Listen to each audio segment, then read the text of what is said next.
प्रथमो हनुमान् नाम द्वितीयो भीम एव च पूर्णप्रज्ञतृतीयस्तु भगवत्कार्यसाधकः कंसध्वंसिपदाम्भोज संसक्तो हंसपुङ्गवः ब्रह्मण्यगुरुराजाख्यो वर्ततान् मम मानसे अर्थिकल्पितकल्पोऽयं प्रत्यर्थिगजकेसरी व्यासतीर्थगुरुर्भूयात् अस्मदिष्टार्थसिद्धये कामधेनु यथा पूर्वं सर्वाभीष्टफलप्रदा तथा खलु वादिराज श्रीपादो विष्टदः सतां भूतराज नमस्तुभ्यं वादिराज गुरुर्प्रियः विद्राव सर्वबाधानः सदत्वं रक्षणं कुरु पूज्याय राघवेन्द्राय सत्यधर्मरताय च भजतां कल्पवृक्षाय नमतां कामधेनवे दुर्वादिदुहान्तरवये वैष्णवेन्दीवरेन्दवे श्रीराघवेन्द्रगुरवे नमो अत्यन्तदयालवे मुकोऽप्यत्प्रसादेन मुकुन्दशयनायते राजराजायते रिक्तो राघवेन्द्रं तमाश्रये।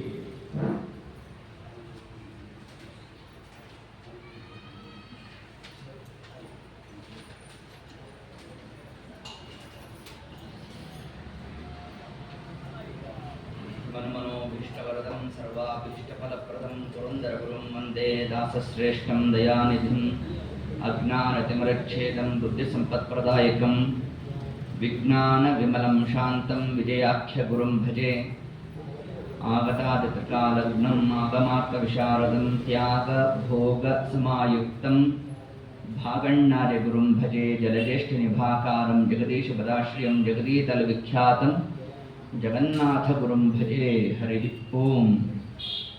ಹಲವಿದು ಬಾಳುವುದಕ್ಕೆ ಸಿರಿನಿಲಯನ ಗುಣಗಳ ತಿಳಿದು ಭಜಿಸುವುದೇ ಫಲವಿದು ಬಾಳುವುದಕ್ಕೆ ಸ್ವೋಚಿತ ಕರ್ಮಗಳಾಚರಿಸುತ್ತ ಬಲು ನೀಚರಲ್ಲಿ ಪೋಗ್ಯಾಚಿಸದೆ ಖೇಚರವಾಹ ಚರಾಚರ ಬಂಧಕ ಮೋಚಕನಹುದೆಂದು ಯೋಚಿಸುತ್ತಿಪ್ಪುದೇ ಫಲವಿದು ಬಾಳುವುದಕ್ಕೆ ಪಂಚಭೇದಯುತ ಪ್ರಪಂಚ ಸುಸತ್ಯ ವಿರಿಂಚಿ ಮುಖರು ಬಲಿವಂಚಕಗೆ ಸಂಚಲ ಪ್ರತಿಮೆ ಅಚಂಚಲ ಪ್ರಕೃತಿಲಿ ಸಂಚಿಂತಿಸಿ ಮೊದಲಾಂಛನಾಗುವುದೇ ಫಲವಿದು ಬಾಳುವುದಕ್ಕೆ.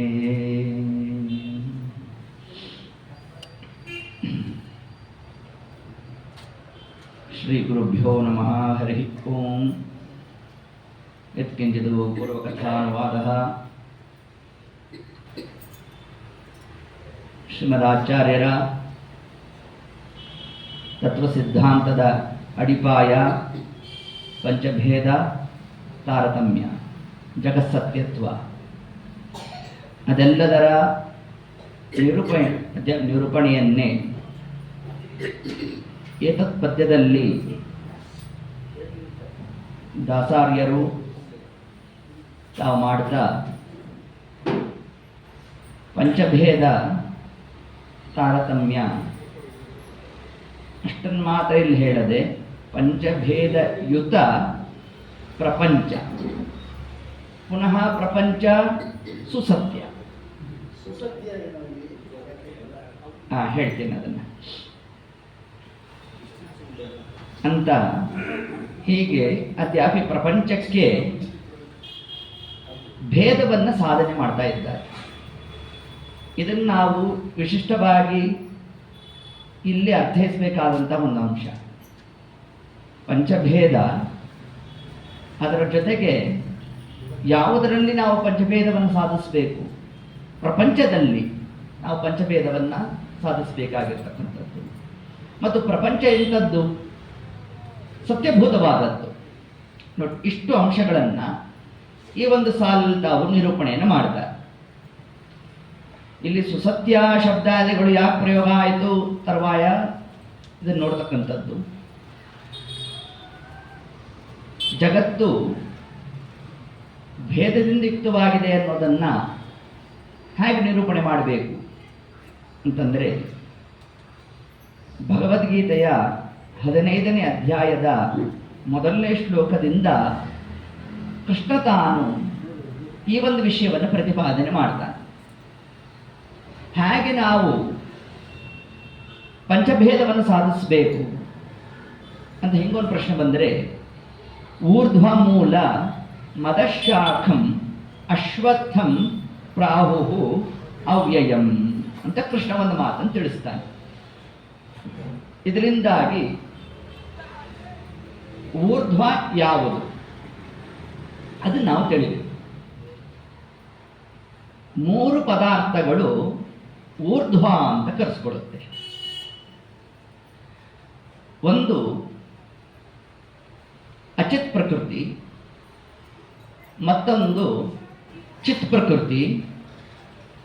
ಇವೆರಡಕ್ಕೂ ಕೂಡ ಪ್ರೇರಣೆ ಮಾಡಿರತಕ್ಕಂತಹ ಮೂಲನಾದ ಪರಮಾತ್ಮ ಅವನು ಊರ್ಧ್ವ ಶಬ್ದವಾಚನಾಗಿದ್ದ.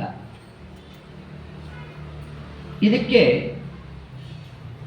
ಯಾವ ಕ್ರಮದ ದೃಷ್ಟಾಂತವನ್ನು ನಾವು ತಗೋಬೇಕು ಅಂದರೆ, ಊರ್ಧ್ವ ಅನ್ನೋ ಶಬ್ದವನ್ನು ತಗೊಂಡಾಗ ಇಲ್ಲಿ ನಾವು ಭೇದ ಮತವನ್ನು ಸ್ಥಾಪನೆ ಮಾಡಬೇಕು. ಅದು ಇಲ್ಲಿರ್ತಕ್ಕಂತಹ ಅಂಶ ನಮಗೆ. ಯಾಕೆ ಆ ಒಂದು ಶ್ಲೋಕ ಹಿಡಿದೇ ನೀವು ಭೇದವನ್ನು ಸ್ಥಾಪನೆ ಮಾಡಬೇಕು ಅಂತಂದರೆ, ಏತ ಶ್ಲೋಕದಿಂದಾಗಿ ನಮಗೆ ಐಕ್ಯ ಚಿಂತನೆಗೆ ಅವಕಾಶ ಇದೆ.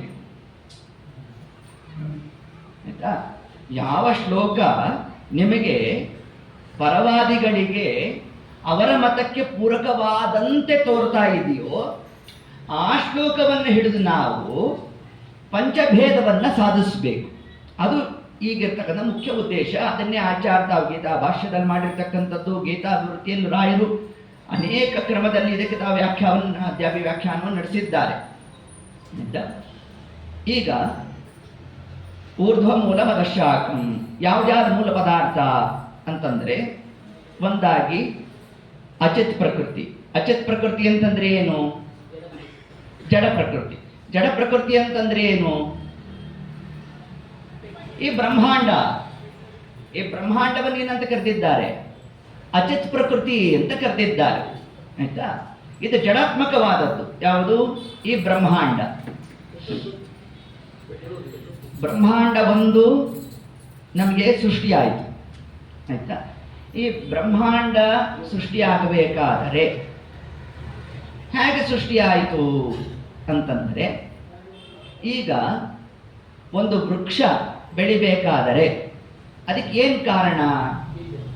ಬೀಜಕ. ಆ ಬೀಜವನ್ನು ಎಲ್ಲಿ ಬಿತ್ತನೆ ಮಾಡಿದ್ರಿ? ಪೃಥ್ವಿ ತತ್ವದಲ್ಲಿ. ಪೃಥ್ವಿ ಅಂದ್ರೆ ಏನು? ಮಣ್ಣು. ಹೌದಾ? ಈಗ ಮಣ್ಣಿನಲ್ಲಿ ಬೀಜ ಬಿತ್ತನೆ ಮಾಡಿದಾಗ ಅದು ಚಿಗುರೊಡಿತು, ವೃಕ್ಷ ಆಯಿತು.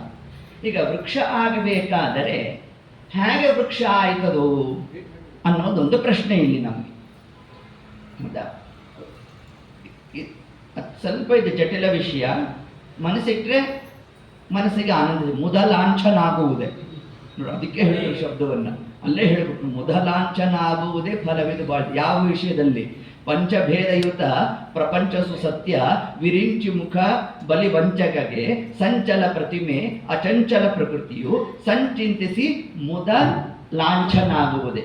ಇದನ್ನ ಚಿಂತನೆ ಮಾಡಿದಾಗ ನಮಗೆ ಆನಂದ ಬರಬೇಕು. ಆನಂದ ಬರಬೇಕು ಅಂದರೆ ಮನಸ್ಸಿಟ್ಟು ಕೇಳಬೇಕು.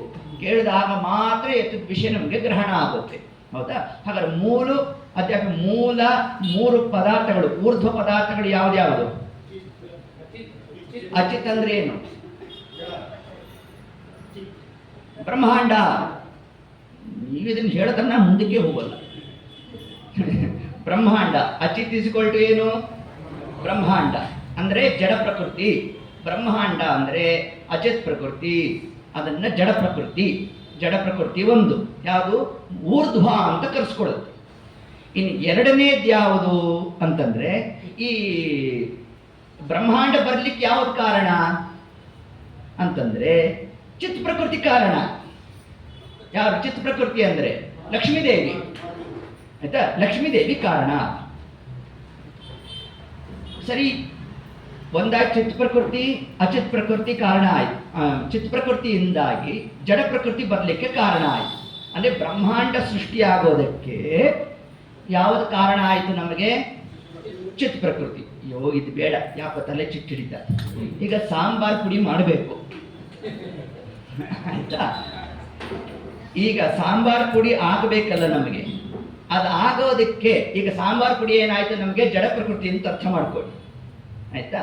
ಈ ಸಾಂಬಾರ್ ಪುಡಿ ಆಗಬೇಕಾದ್ರೆ ಅದಕ್ಕೆ ಏನೇನು ಪದಾರ್ಥಗಳು ಬೇಕು? ಧನಿಯಾ ಬೇಕು, ಕಡಲೆಬೇಳೆ ಬೇಕು, ಉದ್ದಿನಬೇಳೆ ಬೇಕು, ಇದೆಲ್ಲ ಬೇಕಲ್ವಾ. ಈ ಪದಾರ್ಥಗಳಿಗೆ ಅಭಿಮಾನಿ ಯಾರು? ಲಕ್ಷ್ಮೀದೇವಿ. ಅದನ್ನೇ ಚಿತ್ ಪ್ರಕೃತಿ ಅಂದ್ರೆ ಸತ್ವ ರಜಸ್ ತಮೋ ಗುಣಗಳು. ಈ ಮೂರರ ಮಿಶ್ರಣದಿಂದಾಗಿ ಬ್ರಹ್ಮಾಂಡ ನಿರ್ಮಾಣ ಆಯ್ತು. ಹೌದಾ? ಹಾಗಾದರೆ ಹೇಗೆ ನೀವು ಧನಿಯಾ ಮತ್ತೊಂದೆಲ್ಲ ಹಾಕಿದಾಗ ಒಂದು ಸಾಂಬಾರಿನ ಪುಡಿ ಒಂದು ತಯಾರಾಯಿತು, ಅದರಂತೆ ಈ ಬ್ರಹ್ಮಾಂಡ ಸೃಷ್ಟಿ ಆಗಬೇಕಾದರೆ ಅದಕ್ಕೆ ಮೂಲ ಪದಾರ್ಥ ಯಾವುದು ಅಂತಂದ್ರೆ ಆ ಚಿತ್ ಪ್ರಕೃತಿ. ಆ ಚಿತ್ ಪ್ರಕೃತಿಯಲ್ಲಿ ಏನಿದೆ ಅಂತಂದ್ರೆ ಸತ್ವ ರಜಸ್ ತಮೋ ಗುಣಗಳು ಇದೆ.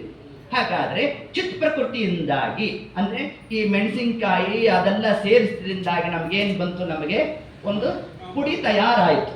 ಹೌದಾ? ಹಾಗಾದ್ರೆ ಇಲ್ಲಿ ಸಾಂಬಾರ್ ಪದಾರ್ಥ ಇದೆ, ಪುಡಿನೂ ಆಗಿದೆ ಆಯ್ತಾ. ಹಾಗಾದ್ರೆ ಎರಡೇ ಊರ್ಧ್ವ ಆಯ್ತಲ್ಲ ಅಂತಂದ್ರೆ ಅವೆರಡೂ ಕೂಡ ಕಾರ್ಯಕಾರಿ ಆಗಬೇಕಲ್ಲ.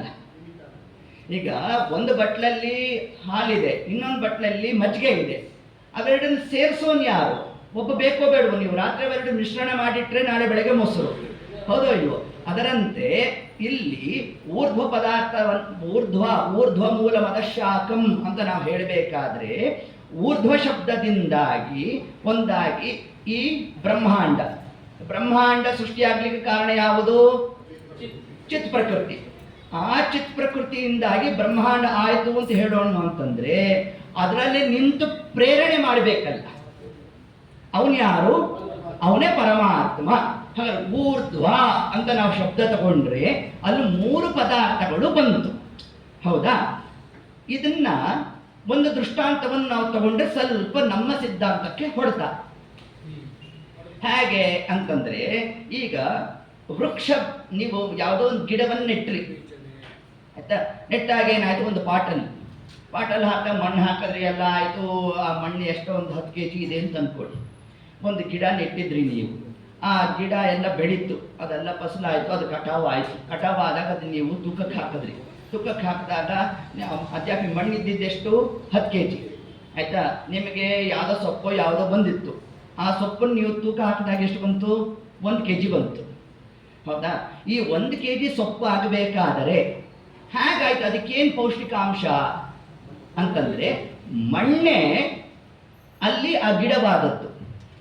ಮಣ್ಣೆ ಮಡಿಕೆ ಹೇಗಾಯಿತು ಅದರಂತೆ ಮಣ್ಣೆ ಏನಾಯಿತು? ನಮಗೆ ವೃಕ್ಷ ಆಯಿತು. ನಮ್ಮ ಸಿದ್ಧಾಂತಕ್ಕೆ ಬಾಧಕ ಬಂತು. ಯಾಕೆ? ನಮ್ಮ ಸಿದ್ಧಾಂತದಲ್ಲಿ ಏನು ಹೇಳ್ತೇವೆ ನಾವು? ಪರಮಾತ್ಮನಿಗೂ ಪ್ರಕೃತಿಗೂ ಭೇದವನ್ನು ಹೇಳ್ತೇವೆ. ಇದೇ ಜೀವ ಜಡ ಭೇದ. ನೋಡಿ, ಹಿಂಗೆ ಇದನ್ನು ಅರ್ಥ ಮಾಡಬೇಕೀಗ. ಪಂಚಭೇದಯುತ ಅಂತ ನಾನು ಹೇಳಿ ಮುಂದಕ್ಕೆ ಹೊರಟ್ಬಿಡ್ಬೋದು. ನಿಮ್ಗೆ ಪಂಚಭೇದ ನಿಮ್ಗೆ ಗೊತ್ತಿಲ್ವಾ? ಸತ್ಯ ಜಗಗಿದು ಪಂಚಭೇದವು ನಿತ್ಯ ಶ್ರೀ ಗೋವಿಂದನ ಕೃತ್ಯವರಿತೋ ತಾರತಮ್ಯದಿ ಕೃಷ್ಣನ ಅದಕ್ಕೆಂದು ಸಾರಿರಯ್ಯೋ ಹೇಳಿಬಿಡ್ತೇವೆ ನಾವು. ಅದು ನಮ್ಮ ಉದ್ದೇಶ ಅಲ್ಲ, ಅಷ್ಟೇ ಅಲ್ಲ. ಅಲ್ಲೇ ನಾವು ತಿಳಿಬೇಕಾದದ್ದು ಈಗ ಜಡ ಮತ್ತು ಈಶ ಭೇದವನ್ನ ಹೇಗೆ ಚಿಂತನೆ ಮಾಡಬೇಕು ನಾವು, ಅದನ್ನ ನಾವು ನಿರ್ಣಯಿಸಿದಾಗ ಮಾತ್ರ. ಅದಕ್ಕೆ ದಾಸರಾಗೇನಂದ್ರು? ತಿಳಿದು ಭಜಿಸುವುದೇ ಫಲವಿದು ಬಾಳುವುದಕ್ಕೆ. ಯಾವುದನ್ನು ತಿಳಿಬೇಕು ಅಂತಂದ್ರೆ ಈ ಜಡ ಪ್ರಕೃತಿಗೂ ಇದಕ್ಕೆ ಕಾರಣೀಭೂತನಾದ ಪರಮಾತ್ಮನಿಗೂ ಈಶನಿಗೂ ಏನುಂಟು? ಭೇದ ಇದೆ. ಹೇಗಿದೆ ಭೇದ? ಭೇದ ತೋರ್ತಾ ಇಲ್ಲ ನಮಗೆ.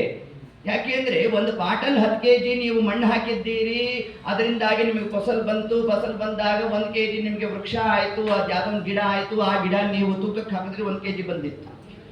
ಆ ಮಣ್ಣನ್ನು ತೂಕಕ್ಕೆ ಹಾಕಿ 1 kg ರೆಡ್ಯೂಸ್ ಆಗಿರುತ್ತೆ.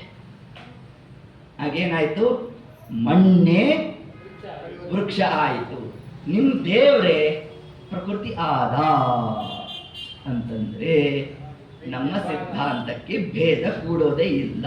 ಜಡ ಈಶ ಭೇದ ಹೇಗೆ ಕೂಡಿಸ್ತೀರಿ? ಹೀಗೊಂದು ಪ್ರಶ್ನೆ ಬರುತ್ತೆ. ಅದಕ್ಕೆ ತಿಳಿಸ್ತಾರೆ. 2ನೇ ಶ್ಲೋಕದಲ್ಲಿ ಕೃಷ್ಣ ತಾನು ಹೇಳ್ತಾನೆ, ಅಲ್ಲಿ ಊರ್ಧ್ವ ಮೂಲ ಅಂತ ಶಬ್ದವನ್ನ ಅಲ್ಲಿ ತಾನು ಏಕವಚನದಲ್ಲಿ ಪ್ರಯೋಗ ಮಾಡಿದ್ರೆ, ಎರಡನೇ ಶ್ಲೋಕದಲ್ಲಿ ಬಹುವಚನ ಪ್ರಯೋಗ ಮಾಡಿದೆ. ಮೂಲಾನಿ ಅಂತ ಹಾಕ್ದ ಕೃಷ್ಣ ಅಲ್ಲಿ ಶಬ್ದವನ್ನು. ಅಂದರೆ ಮೂಲ ಪದಾರ್ಥಗಳು ಮೂರಿದೆ ಅಂತಂತ. ಅದರಲ್ಲಿ ಈಗ ಮಣ್ಣನ್ನು ಹಾಕಿದ್ದೇವೆ ಒಂದು ಪಾಟಿನಲ್ಲಿ, ಅದರಲ್ಲಿ ಮತ್ತು ಗಿಡವನ್ನು ನೆಟ್ಟಿದ್ದೇವೆ. ಆ ಗಿಡಕ್ಕೆ 3 ಬೇರಿರಬೇಕು. ತಾಯಿ ಬೇರು, ಮಗ ಬೇರು, ಮಗಳ ಬೇರು ಅಂತ 3 ಬೇರು ಇರಬೇಕು. ಅದರಲ್ಲಿ ತಾಯಿ ಬೇರೇನಾಗುತ್ತೆ, ಆಳಕ್ಕೆ ಹೋಗುತ್ತೆ, ಹೋಗಿ ಸಾರಾಂಶವನ್ನು ತಗೊಳುತ್ತೆ. ಹೌದಾ? ಈಗ ಆ 1 kg ಮಣ್ಣು ಏನು ಆ ಪಾಟಲ್ಲಿದ್ದದ್ದು ಕಡಿಮೆ ಆಯ್ತಲ್ಲ, ಅದೇ ವೃಕ್ಷವಾಯಿತು. ಅಂತಂದ್ರೆ ಆ ಮೂಲ ಪದಾರ್ಥ ಏನಿದೆ ಸತ್ವ ರಜಸ್ತಮೋ 3 ಗುಣಗಳಿಂದ ಮಿಶ್ರಣ ಆಯ್ತಲ್ಲ, ಅದೇ ಜಡ ಪ್ರಕೃತಿ ಆಯಿತು. ಆಯ್ತಾ? ಇನ್ನ 9 kg ಉಳಿತಲ್ಲ, ಅದೇ ಪರಮಾತ್ಮ. ನಿಮ್ ಪೂರ ಹೋಗಿಲ್ಲ, ಅಲ್ಲಿ ಕೆಲವೊಂದು ಭಾಗ ಮಾತ್ರ ಅಲ್ಲಿ ಹೋಗಿರ್ತಕ್ಕಂಥದ್ದು. ಯಾವುದು ಅಂದ್ರೆ ಅದೇ ಜಡ ಪ್ರಕೃತಿ. ಉಳಿದಂತಹ ಭಾಗ ಏನಿದೆಯಲ್ಲ ಅದು ಪರಮಾತ್ಮ. ಇನ್ನೊಂದು ಪದಾರ್ಥ ಉಳಿತು ನಮಗೆ, ಯಾವುದದು ಅಂದ್ರೆ ಲಕ್ಷ್ಮೀ ತತ್ವ ಉಳಿತು. ಯಾವುದು? ಅವಳೇ ಪ್ರಕೃತಿ. ಆ ಪ್ರಕೃತಿಯನ್ನು ಎಲ್ಲಿ ನಾವು ಚಿಂತನೆ ಮಾಡಬೇಕು ಅಂತಂದ್ರೆ, ಈಗ ಒಂದು ವೃಕ್ಷ ಇದೆ ಅಂತಂದ್ರೆ ಅದು ಜಡ ಅಲ್ಲ, ಅದರೊಳಗಡೆ ಏನಿದೆ? ಒಂದು ಜೀವ ಇದೆ. ಹಾಗೆ ಜಗತ್ತಿನ ಒಳಗೆ ಪ್ರೇರಕ ಶಕ್ತಿಯನ್ನು ಕೊಡಲು ಹೊಸುಗ ಲಕ್ಷ್ಮೀದೇವಿ ತಾನು ಅಲ್ಲಿ ಪ್ರವೇಶವನ್ನು ಮಾಡಿದ್ಲು. ಅದರಿಂದ ಏನಾಯ್ತು ನಮಗೆ? ಇಲ್ಲಿ ಜೀವ ಈಶ ಭೇದ ಆಯಿತು, ಮತ್ತು ಜಡ ಈಶ ಭೇದ ಆಯಿತು, ಮತ್ತು ಜಡ ಜಡ ಭೇದ. ಹಾಗೆ ಜಡ ಜಡ ಭೇದ ಅನ್ನೋದನ್ನು ಮುಂದೆ ನಮಗೆ ತಿಳಿಸ್ತಾರೆ. ಹೀಗೆ ಒಟ್ಟಾರೆ ಈಗ ನಮಗೆ ಊರ್ಧ್ವ ಮೂಲ ಮದಶಾಖಂ ಅಶ್ವತ್ಥಂ ಪ್ರಾಹು ಅವ್ಯಯಂ ಅಂತ ತಿಳಿಸಿದ್ರು. ಅಂದ್ರೆ ಈ ಬ್ರಹ್ಮಾಂಡವನ್ನು ಸೃಷ್ಟಿಯಾಗಬೇಕಾದ್ರೆ ಮಣ್ಣು ನಮಗೆ ಉಪಾದಾನ ಕಾರಣದಂತೆ ನಾವು ತಗೊಂಡ್ವಿ ಇಲ್ಲಿ. ಆಯ್ತಾ? ಮಣ್ಣೇ ವೃಕ್ಷ ಆಯಿತು. ಅದರಂತೆ ಜಗತ್ತು ಕೂಡ ಈ ಮೂಲ ಪದಾರ್ಥಗಳೇನಿದೆ ಅದರಿಂದಲೇ ಬ್ರಹ್ಮಾಂಡ ಆಯಿತು. ಆ ಊರ್ಧ್ವ ಶಬ್ದದಲ್ಲಿ ನಿಮ್ಮ ದೇವರು ಗ್ರಾಹ್ಯ ಆಗಿದ್ದಾನೆ. ಅದರಿಂದ ದೇವರೇ ಜಗತ್ತಾದ ಅಂತಂದ್ರೆ ದೇವರೇ ಜಗತ್ತಾಗಿಲ್ಲ, ಅವನೇನಾದ? ಅದನ್ನ ಪ್ರತ್ಯೇಕವಾಗಿ ಪರಮಾತ್ಮ ಇದ್ದಾನೆ ಹೊರತಾಗಿ ಅದನ್ನು ಪ್ರೇರಣೆಯನ್ನ ಮಾಡ್ತಾ ಪರಮಾತ್ಮ ತಾನಿದ್ದಾನೆ ಹೊರತಾಗಿ ಪರಮಾತ್ಮನೇ ಪ್ರಕೃತಿ ಆಗಲಿಲ್ಲ. ಆದ್ರಿಂದ ಏನಾಯ್ತು? ಜಡ ಈಶ ಭೇದವನ್ನು ಸ್ಥಾಪನೆ ಮಾಡಿದಂತೆ ಆಯಿತು. ಇನ್ನು ಪುನಃ ನಾವು ಇನ್ನ ಯಾವ ಅಂಶವನ್ನು ಚಿಂತನೆ ಮಾಡಬೇಕು ಅಂತಂದ್ರೆ ಜೀವ ಈಶ ಭೇದವನ್ನು ಹೇಳಬೇಕು. ಜೀವ ಈಶ ಭೇದ ಅಂತಂದ್ರೆ ಇಲ್ಲಿ ಜೀವ ಯಾರು? ಲಕ್ಷ್ಮೀದೇವಿ. ಲಕ್ಷ್ಮೀದೇವಿ ಜೀವ ಶಬ್ದ ವಾಚ್ಯಳು. ಇಲ್ಲ ಅಂದ್ರೆ ಪಂಚಭೇದ ತಾರತಮ್ಯ ಕೊಡೋಲ್ಲ, ಅದು ಗೊತ್ತಿದೆಯಲ್ಲ ನಮಗೆ. ಪಂಚಭೇದ ತಾರತಮ್ಯ ಕೊಡ್ಬೇಕಾದ್ರೆ ಲಕ್ಷ್ಮೀದೇವಿನ ಎಲ್ಲಿ ಗ್ರಹಣ ಮಾಡ್ಬೇಕು? ನಾವು ಜೀವ ಶಬ್ದದಲ್ಲೇ ಕೂಡಿಸ್ಬೇಕು. ಇಲ್ಲ ಅಂದ್ರೆ ಅಷ್ಟಭೇದ ತಾರತಮ್ಯ ಆಗಬೇಕು. ಹಿಂದೆ ಹೇಳಿದ್ದೆ ಇದನ್ನು ನಾನು, ಹೌದೋ ಇಲ್ಲೋ? ಇರೋ ಪಂಚಭೇದದಲ್ಲಿ ಲಕ್ಷ್ಮೀದೇವಿ ಹೆಸರು ಬರೋದೇ ಇಲ್ಲ, ಹೌದೋ ಇಲ್ಲೋ? ಜೀವ ಜೀವ ಭೇದ, ಜೀವ ಜಡ ಭೇದ, ಜೀವ ಜಡ ಭೇದ, ಜೀವ ಈಶ ಭೇದ, ಜಡ ಈಶ ಭೇದ. ಲಕ್ಷ್ಮೀದೇವಿ ಎಲ್ಲಿ ಬಂದ್ಲು? ಲಕ್ಷ್ಮೀದೇವಿ ಬರಬೇಕಾದ್ರೆ 3 ಅಂಶಗಳನ್ನು ಪುನಃ ನಾವು ಪರಿಗಣಿಸಬೇಕಾಗಿತ್ತು. ಯಾರು? ಲಕ್ಷ್ಮಿ ಮತ್ತು ಜಡಭೇದ, ಲಕ್ಷ್ಮಿ ಜೀವಭೇದ, ಲಕ್ಷ್ಮಿ ಈಶ ಭೇದ. ಅಷ್ಟಭೇದ ಹೇಳಬೇಕಾಗಿತ್ತು. ಆದರೆ ಆಚಾರ್ಯ ತಿಳಿಸಿದ್ದಷ್ಟು ನಮಗೆ 5 ಪಂಚಭೇದಯುತ ಪ್ರಪಂಚ ಸುಸತ್ಯ.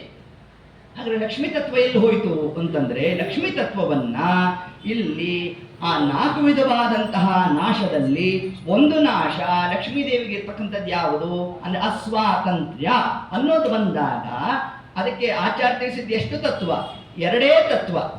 ಒಂದು ತತ್ವ ಅದು ಪರಮಾತ್ಮ ಆದ್ರೆ, ಇನ್ನೊಂದು ತತ್ವದಲ್ಲಿ ಲಕ್ಷ್ಮೀದೇವಿ ಆರಭ್ಯ ತೃಣಜೀವಿಯ ತನಕ ಎಲ್ಲರೂ ಕೂಡ ಗ್ರಹಣ ಆಗ್ಬಿಟ್ರದಲ್ಲಿ ಸ್ವತಂತ್ರಂ ಅಸ್ವತಂತ್ರಂ ಚ ದ್ವಿವಿಧಂ ತತ್ವ ಮಿಶ್ಯತೆ. ಇರೋದು 2 ತತ್ವ, ಒಂದು ಸ್ವತಂತ್ರ ತತ್ವ, ಇನ್ನೊಂದು ಅಸ್ವತಂತ್ರ ತತ್ವ. ಹಾಗಾದ್ರೆ ಸ್ವತಂತ್ರ ತತ್ವ ಸ್ವತಂತ್ರೋ ಭಗವಾನ್ ವಿಷ್ಣು ಏವ, ಪರಮಾತ್ಮ ಮಾತ್ರ ಯಾರು? ಸ್ವತಂತ್ರನಾದ. ಇನ್ನು ಉಳಿದವರೆಲ್ಲ ಏನಾದ್ರು ಅಸ್ವತಂತ್ರರಾದ. ಹಾಗೆ ಅಸ್ವತಂತ್ರರು ಅಂತ ನಾವು ತಗೊಂಡಾಗ ಲಕ್ಷ್ಮೀದೇವಿ ಯಾವ ಅಧ್ಯಾತ್ಮ ಕಕ್ಷಕ್ಕೆ ಬಂದವಳು?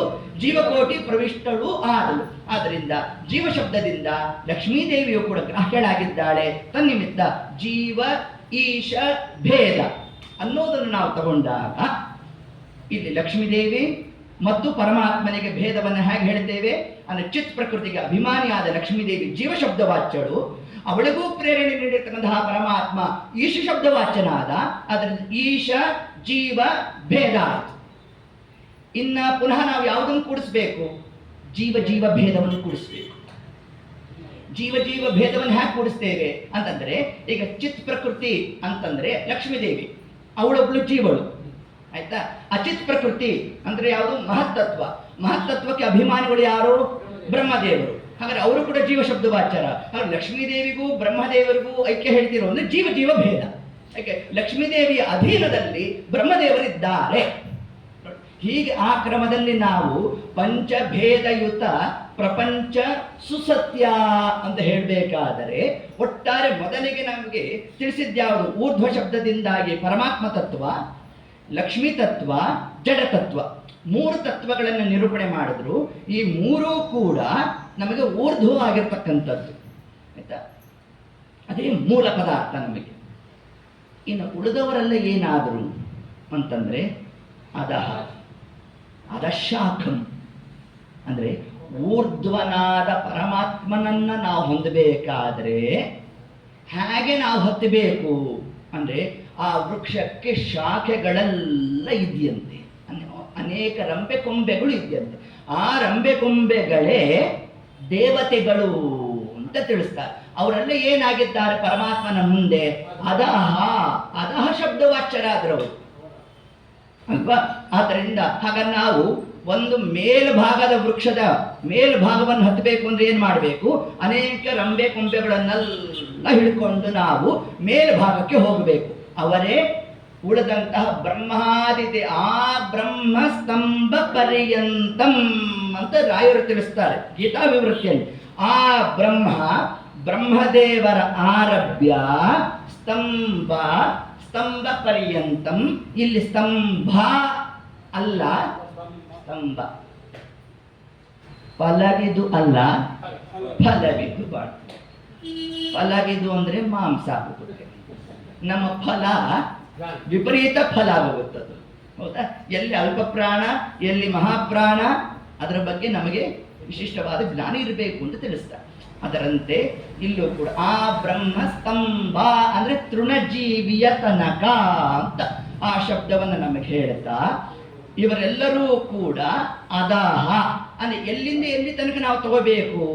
ಈ ಅಧಃ ಶಬ್ದದಿಂದ ಆದಿಗುರುಗಳು, ಮುಖ್ಯ ಗುರುಗಳು, ಭಾಗ್ಯದೇವತ ಮತ್ತು ಮೋಕ್ಷಪ್ರದನಾದ ಪರಮಾತ್ಮನೇ ಊರ್ಧ್ವ ಶಬ್ದವಾಚ್ಯ. ಆ ಮೋಕ್ಷಪ್ರದನಾದ ವಾಸುದೇವನನ್ನು ಹೊಂದಬೇಕಾದರೆ ಭಾಗ್ಯದೇವತಾ ಅಂತಂದ್ರೆ ಯಾರು? ಲಕ್ಷ್ಮೀದೇವಿ. ನೋಡಿ, ಅವಳಿಗೆ ಗುರುಸ್ಥಾನದಲ್ಲಿ ಯಾವ ನಾಮ ಕೊಟ್ಟಿದ್ದಾರೆ? ಭಾಗ್ಯದೇವತಾ ಅಂತ ಕರೆದಿದ್ದಾರೆ. ಅದಕ್ಕೆ ಪುರಂದರದಾಸರು ಕರೆದದ್ದೇನಂತ? ಭಾಗ್ಯದ ಲಕ್ಷ್ಮೀ ಬಾರಮ್ಮ ಅಂತ ಕರೆದದ್ದು. ದಾನ ಮಾಡಿದ್ದಾಗೋಯ್ತು, ಯಾಕಾರು ದಾನ ಮಾಡಿದ್ನೋ ಏನೋ, ಅಮ್ಮ ಈಗ ದಾನ ಮಾಡಿಬಿಟ್ಟಿದ್ದೇನು, ಪುನಃ ಬಂದ್ಬಿಡು ಭಾಗ್ಯದ ಲಕ್ಷ್ಮೀ ಬಾರಮ್ಮ, ಹಂಗೆಲ್ಲ ಕರೆದದ್ದು. ಭಾಗ್ಯಂ ದದಾ, ಯಾವುದನ್ನ ಅಂದರೆ ಮೋಕ್ಷ ಫಲ ಬರಬೇಕಾದರೆ ಲಕ್ಷ್ಮೀದೇವಿಯನ್ನು ಗುರುತ್ವೇನ ಚಿಂತನೆ ಮಾಡಿದಾಗ ನಮಗೇನಾಯಿತು? ಅವಳಿಗೂ ಕೂಡ ಪ್ರತ್ಯೇಕ ಸ್ಥಾನ. ಈಗ ಯಾಕೆ ಲಕ್ಷ್ಮೀನಾರಾಯಣರಿಗೆ ಜೊತೆಯಾಗಿ ನಮಸ್ಕಾರ, ಗುರುತ್ವೇನ ಚಿಂತನೆ ಮಾಡಿದಾಗ ಪ್ರತ್ಯೇಕ ನಮಸ್ಕಾರ, ಹೌದಾ. ಅದಕ್ಕೆ ನಾವು ಪ್ರತಿ ನಮಸ್ಕಾರ ಮಾಡಬೇಕಾದ್ರೆ ಹೆಂಗೆ ಬರುತ್ತೆ ಕ್ರಮ? ಓಂ ವೇದವ್ಯಾಸಾಯ ನಮಃ, ಭಾರತ್ಯೇ ನಮಃ, ಸರಸ್ವತ್ಯೇ ನಮಃ, ವಾಯುವೇ ನಮಃ, ಬ್ರಹ್ಮಣೇ ನಮಃ, ಮಹಾಲಕ್ಷ್ಮೀ ನಮಃ, ಸಕಲ ಸತ್. ಇಲ್ಲಿ ಯಾಕೆ ಪ್ರತ್ಯೇಕ ನಮಸ್ಕಾರ? ಆಚಾರ್ಯ ಗೀತಾ ತಾತ್ಪರ್ಯದಲ್ಲೇ ತಿಳಿಸಿದ್ದಾರೆ. ವಿಷ್ಣುನ ಸಹಿತ ಧ್ಯಾತ, ಲಕ್ಷ್ಮೀನಾರಾಯಣರಿಗೆ ಜೊತೆಗೆ ನಮಸ್ಕಾರ ಅಂದರು. ಆದರೆ ತಂತ್ರಸಾರದಲ್ಲಿ ಹೇಳಬೇಕಾದ್ರೆ ಪೃಥಕ್ ನಮಸ್ಕಾರ ಹೇಳಿದ್ರು. ಹಾಗಾದ್ರೆ ಇದನ್ನು ಗ್ರಹಣ ಮಾಡಬೇಕು, ಅದನ್ನು ಗ್ರಹಣ ಮಾಡಬೇಕು ಅಂತಂದ್ರೆ ನಾವು ದೈವತ್ವೇನ ಚಿಂತನೆ ಮಾಡಿದಾಗ ಜೊತೆಗೆ ನಮಸ್ಕಾರ ಮಾಡಿ, ಗುರುತ್ವೇನ ಚಿಂತನೆ ಮಾಡಿದಾಗ ಪೃಥಕ್ಕಾದ ನಮಸ್ಕಾರ ಮಾಡಿ, ಹೌದಾ. ಹೀಗೆ ಆ ಕ್ರಮದಿಂದಾಗಿ ಸಕಲ ಸಚ್ಚಾತ ಪ್ರತಿಪಾದ್ಯ ಶ್ರೀ ಕೃಷ್ಣಾಯ ನಮಃ ಮತ್ತು ಆ ಮೋಕ್ಷಪ್ರದ ವಾಸುದೇವಾಯ ನಮಃ ಅವೇನಾಗಿದ್ದಾನೆ? ಊತು ಮೇಲೆ ಕೂತಿದ್ದಾನಂತೆ. ಅವನನ್ನು ಹೊಂದಬೇಕಾದರೆ ಅದಕ್ಕೆ ನಮಗೇನು ಬೇಕು? ಒಂದು ಯಾವುದೋ ಒಂದು ಅಟ್ಟವನ್ನು ಹತ್ತಬೇಕಾದರೆ ಏಣಿ ಬೇಕು ನಮಗೆ, ಹೌದಾ? ಹಾಗಾದ್ರೆ ಆ ಏಣಿನೇ ಯಾರು? ಎಲ್ಲ ದೇವತೆಗಳು. ಅವರೇನು ಮಾಡ್ತಾರೆ? ನಮ್ಮನ್ನು ಹತ್ತಿಸ್ತಾರಂತೆ. ಯಾವ ಹಂತಕ್ಕೆ ನಾವು ಹತ್ತಬೇಕು? ಊರ್ಧ್ವನಾದ ಪರಮಾತ್ಮನ ಬಳಿಗೆ ನಾವು ಹೋಗೋ ಹಂತಕ್ಕೆ ನಮ್ಮನ್ನು ಕರ್ಕೊಂಡು ಹೋಗೋರು ಯಾರು? ಅವರೇ ಅಧಃ ಶಬ್ದವಾಚ್ಯರಾಗಿದ್ದಾರೆ. ಯಾರಿಗೆ ಅಧಃ? ಪರಮಾತ್ಮನಿಗೆ ಲಕ್ಷ್ಮೀ ದೇವಿಗೆ ಹೋಲಿಸಿದಾಗ ಅಧಃ ಆದರು. ಹಾಗಾದ್ರೆ ಇಲ್ಲೇನು ಬಂತು ನಮಗೆ? ತಾರತಮ್ಯ ಜ್ಞಾನ ಬಂತು. ಅದನ್ನೇ ಇಲ್ಲಿ ಪಂಚಭೇದ ತಾರತಮ್ಯ, ಪಂಚಭೇದ ಯುತ ಪ್ರಪಂಚ ಸುಸತ್ಯ ಅಂತ ನಮಗೆ ತಿಳಿಸ್ಕೊಟ್ಟಿದ್ದಾರೆ. ಹಾಗಾದ್ರೆ ಈ ಕ್ರಮದಲ್ಲಿ ಪಂಚಭೇದ ಅನ್ನೋದರಲ್ಲಿ ಇಷ್ಟು ಕ್ರಮದಲ್ಲಿ ನಾವು ಚಿಂತನೆ ಮಾಡ್ತಾ ಅಲ್ಲಿರ್ತಕ್ಕಂತಹ ಪರಮಾತ್ಮ ಎಲ್ಲಿದ್ದಾನೆ? ಆ ಮಣ್ಣಿನಲ್ಲೇ ಇದ್ದಾನೆ ಪರಮಾತ್ಮ. ಮಣ್ಣಿನಲ್ಲೂ ಕೂಡ ಏನಾಗಿದ್ದಾನೆ? ಪ್ರತ್ಯೇಕನಾಗಿದ್ದಾನೆ. ಈಶ ಮಣ್ಣು ಜಡ, ಈಶ ಜಡ, ಜಡ ಈಶ ಭೇದ ಆಯಿತು. ಇನ್ನು ಅದ್ರಲ್ಲಿ ಮತ್ತಾರಿದ್ದಾರೆ? ಅದಕ್ಕೆ ಸ್ವಲ್ಪ ಪ್ರೇರಣೆ ಶಕ್ತಿ ಆಗ್ಬೇಕಲ್ಲ, ವೃಕ್ಷ ನಿಲ್ಬೇಕಲ್ಲ, ಅದಕ್ಕೊಂದು ಜೀವಶಕ್ತಿ ಬೇಕಲ್ಲ. ಆ ಜೀವಶಕ್ತಿಯೇ ಯಾರು? ಲಕ್ಷ್ಮೀದೇವಿ. ಹಾಗಾದ್ರೆ ಈಶ ಜೀವ ಭೇದ. ಈಗ ಅದೊಂದು ವೃಕ್ಷ ನಿರ್ಮಾಣ ಆಯ್ತಲ್ಲ, ಅದು ಅದ್ಯಾಪಿ ಅದು ಪುನಃ ಏನಾಯ್ತು? ಒಂದು ಜಡ ಆಯಿತು. ಅದಕ್ಕೇನಾಯ್ತು ಅಂದ್ರೆ ಜಡ ಮತ್ತು ಲಕ್ಷ್ಮೀ ತತ್ವ ಏನಿದೆ ಅತ್ಯಂತ ಭೇದ ಇದೆ. ಪುನಃ ಆ ಲಕ್ಷ್ಮೀದೇವಿಗೆ ಸಾಮರ್ಥ್ಯ ಕೊಟ್ಟಂತಹ ಪರಮಾತ್ಮ ಯಾರಿದ್ದಾನೆ ಅವನಿಗೂ ಮತ್ತು ಪರಮಾತ್ಮ ಮತ್ತು ಲಕ್ಷ್ಮೀದೇವಿಗೆ ಏನಾಗಿದೆ? ಅಲ್ಲಿ ಭೇದ ಇದೆ. ಅದನ್ನು ಈಶ ಜೀವ ಭೇದ. ಇಷ್ಟ ಕ್ರಮದಲ್ಲಿ ನಾವು ಈ ಚಿಂತನೆಯನ್ನು ಮಾಡ್ತಕ್ಕಂಥದ್ದೇ ಊರ್ಧ್ವ ಮೂಲ ಅಧಶಾಖಂ ಅಶ್ವತ್ಥಂ ಪ್ರಾಹು ಅವ್ಯಯಂ ಅಂತ ಕೃಷ್ಣ ತಾನೇನು ಹೇಳಿದ್ದಾನೆ. ಹೀಗೆ ಈ ಜಗತ್ತು ಏನು ಸೃಷ್ಟಿಯಾಗಿದೆ, ಇದು ಈಗ ಮೊನ್ನೆ ಸೃಷ್ಟಿಯಾದದ್ದು ಮುಂದಕ್ಕೆ ಮುಗೀತು ಅಲ್ಲ. ಅವ್ಯಯಂ, ಇದು ಅವ್ಯಯವಾದದ್ದು. ನೀವು ಅವ್ಯಯ ಅಂತಂದರೆ ಪ್ರಳಯ ಒಪ್ತಿರೋ ಇಲ್ಲವೋ? ಒಪ್ತೀವಿ.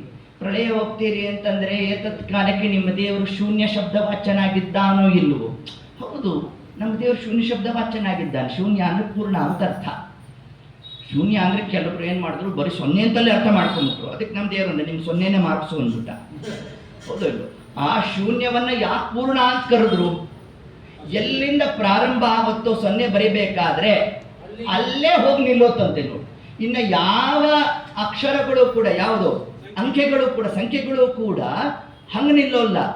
ನೀವು ಇಲ್ಲೆಲ್ಲೋ ಪ್ರಾರಂಭ ಮಾಡಿದ್ರೆ ಇನ್ನೆಲ್ಲೋ ಹೋಗಿ ನಿಂತಿರುತ್ತೆ. ಆದರೆ ಸೊನ್ನೆ ಮಾತ್ರ ಏನಾಯಿತು?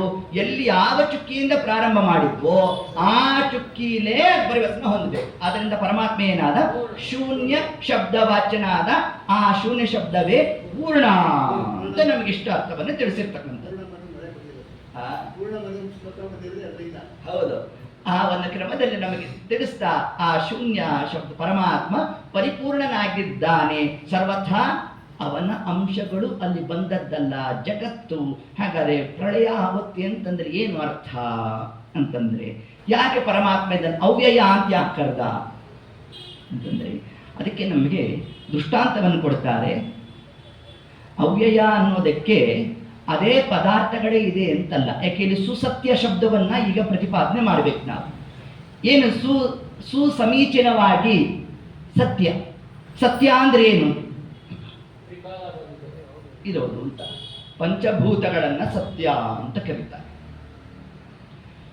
ಸತ್ಯ ಜಗಕ್ಕಿದು, ಪಂಚ ಭೇದವು, ನಿತ್ಯ ಶ್ರೀ ಗೋವಿಂದನ ಕೃತ್ಯವರಿತು ತಾರತಮ್ಯದಿ ಕೃಷ್ಣನೇ ಅದಕ್ಕೆಂದು ಸಾರಿರೆ.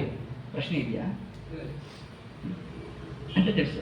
ಇದರಲ್ಲಿ ಸತ್ಯ ಜಗಕ್ಕಿದು, ಜಗತ್ತಿಗೆ ಸತ್ಯ ಅಂತ ಅಲ್ಲಿ ತಾವು ನಾಮವನ್ನು ಕೊಟ್ಟಿರ್ತಕ್ಕಂಥದ್ದು. ಏನದು ನಾಮ ಅಂತಂದ್ರೆ, ಸತ್ಯ ಅಂತಂದ್ರೆ ಸತ್ ತಯ. ಸತ್ತು ಅಂದರೆ ಕಣ್ಣಿಗೆ ಕಾಣುವ ಪದಾರ್ಥಗಳು, ತಯ ಅಂದರೆ ಕಾಣಿಸದೇ ಇರತಕ್ಕಂಥದ್ದು. ಕಾಣದೇ ಇರತಕ್ಕಂಥದ್ದು ಎರಡು, ಕಾಣಿಸುವುದು ಮೂರು. ಮೂರು ಎರಡು ಸೇರಿದ್ರೆ ಏನಾಯಿತು? ಸತ್ಯ ಅಂತಾಯ್ತು. ಅದೇ ಪಂಚಭೂತಗಳು. ಯಾವುದೇ ಮೂರು ಕಣ್ಣಿಗೆ ಕಾಣೋದು ಯಾವುದು? ಪಂಚಭೂತಗಳಲ್ಲಿ ಪೃಥ್ವಿ ತತ್ವ, ಜಲತತ್ವ, ಅಗ್ನಿತತ್ವ.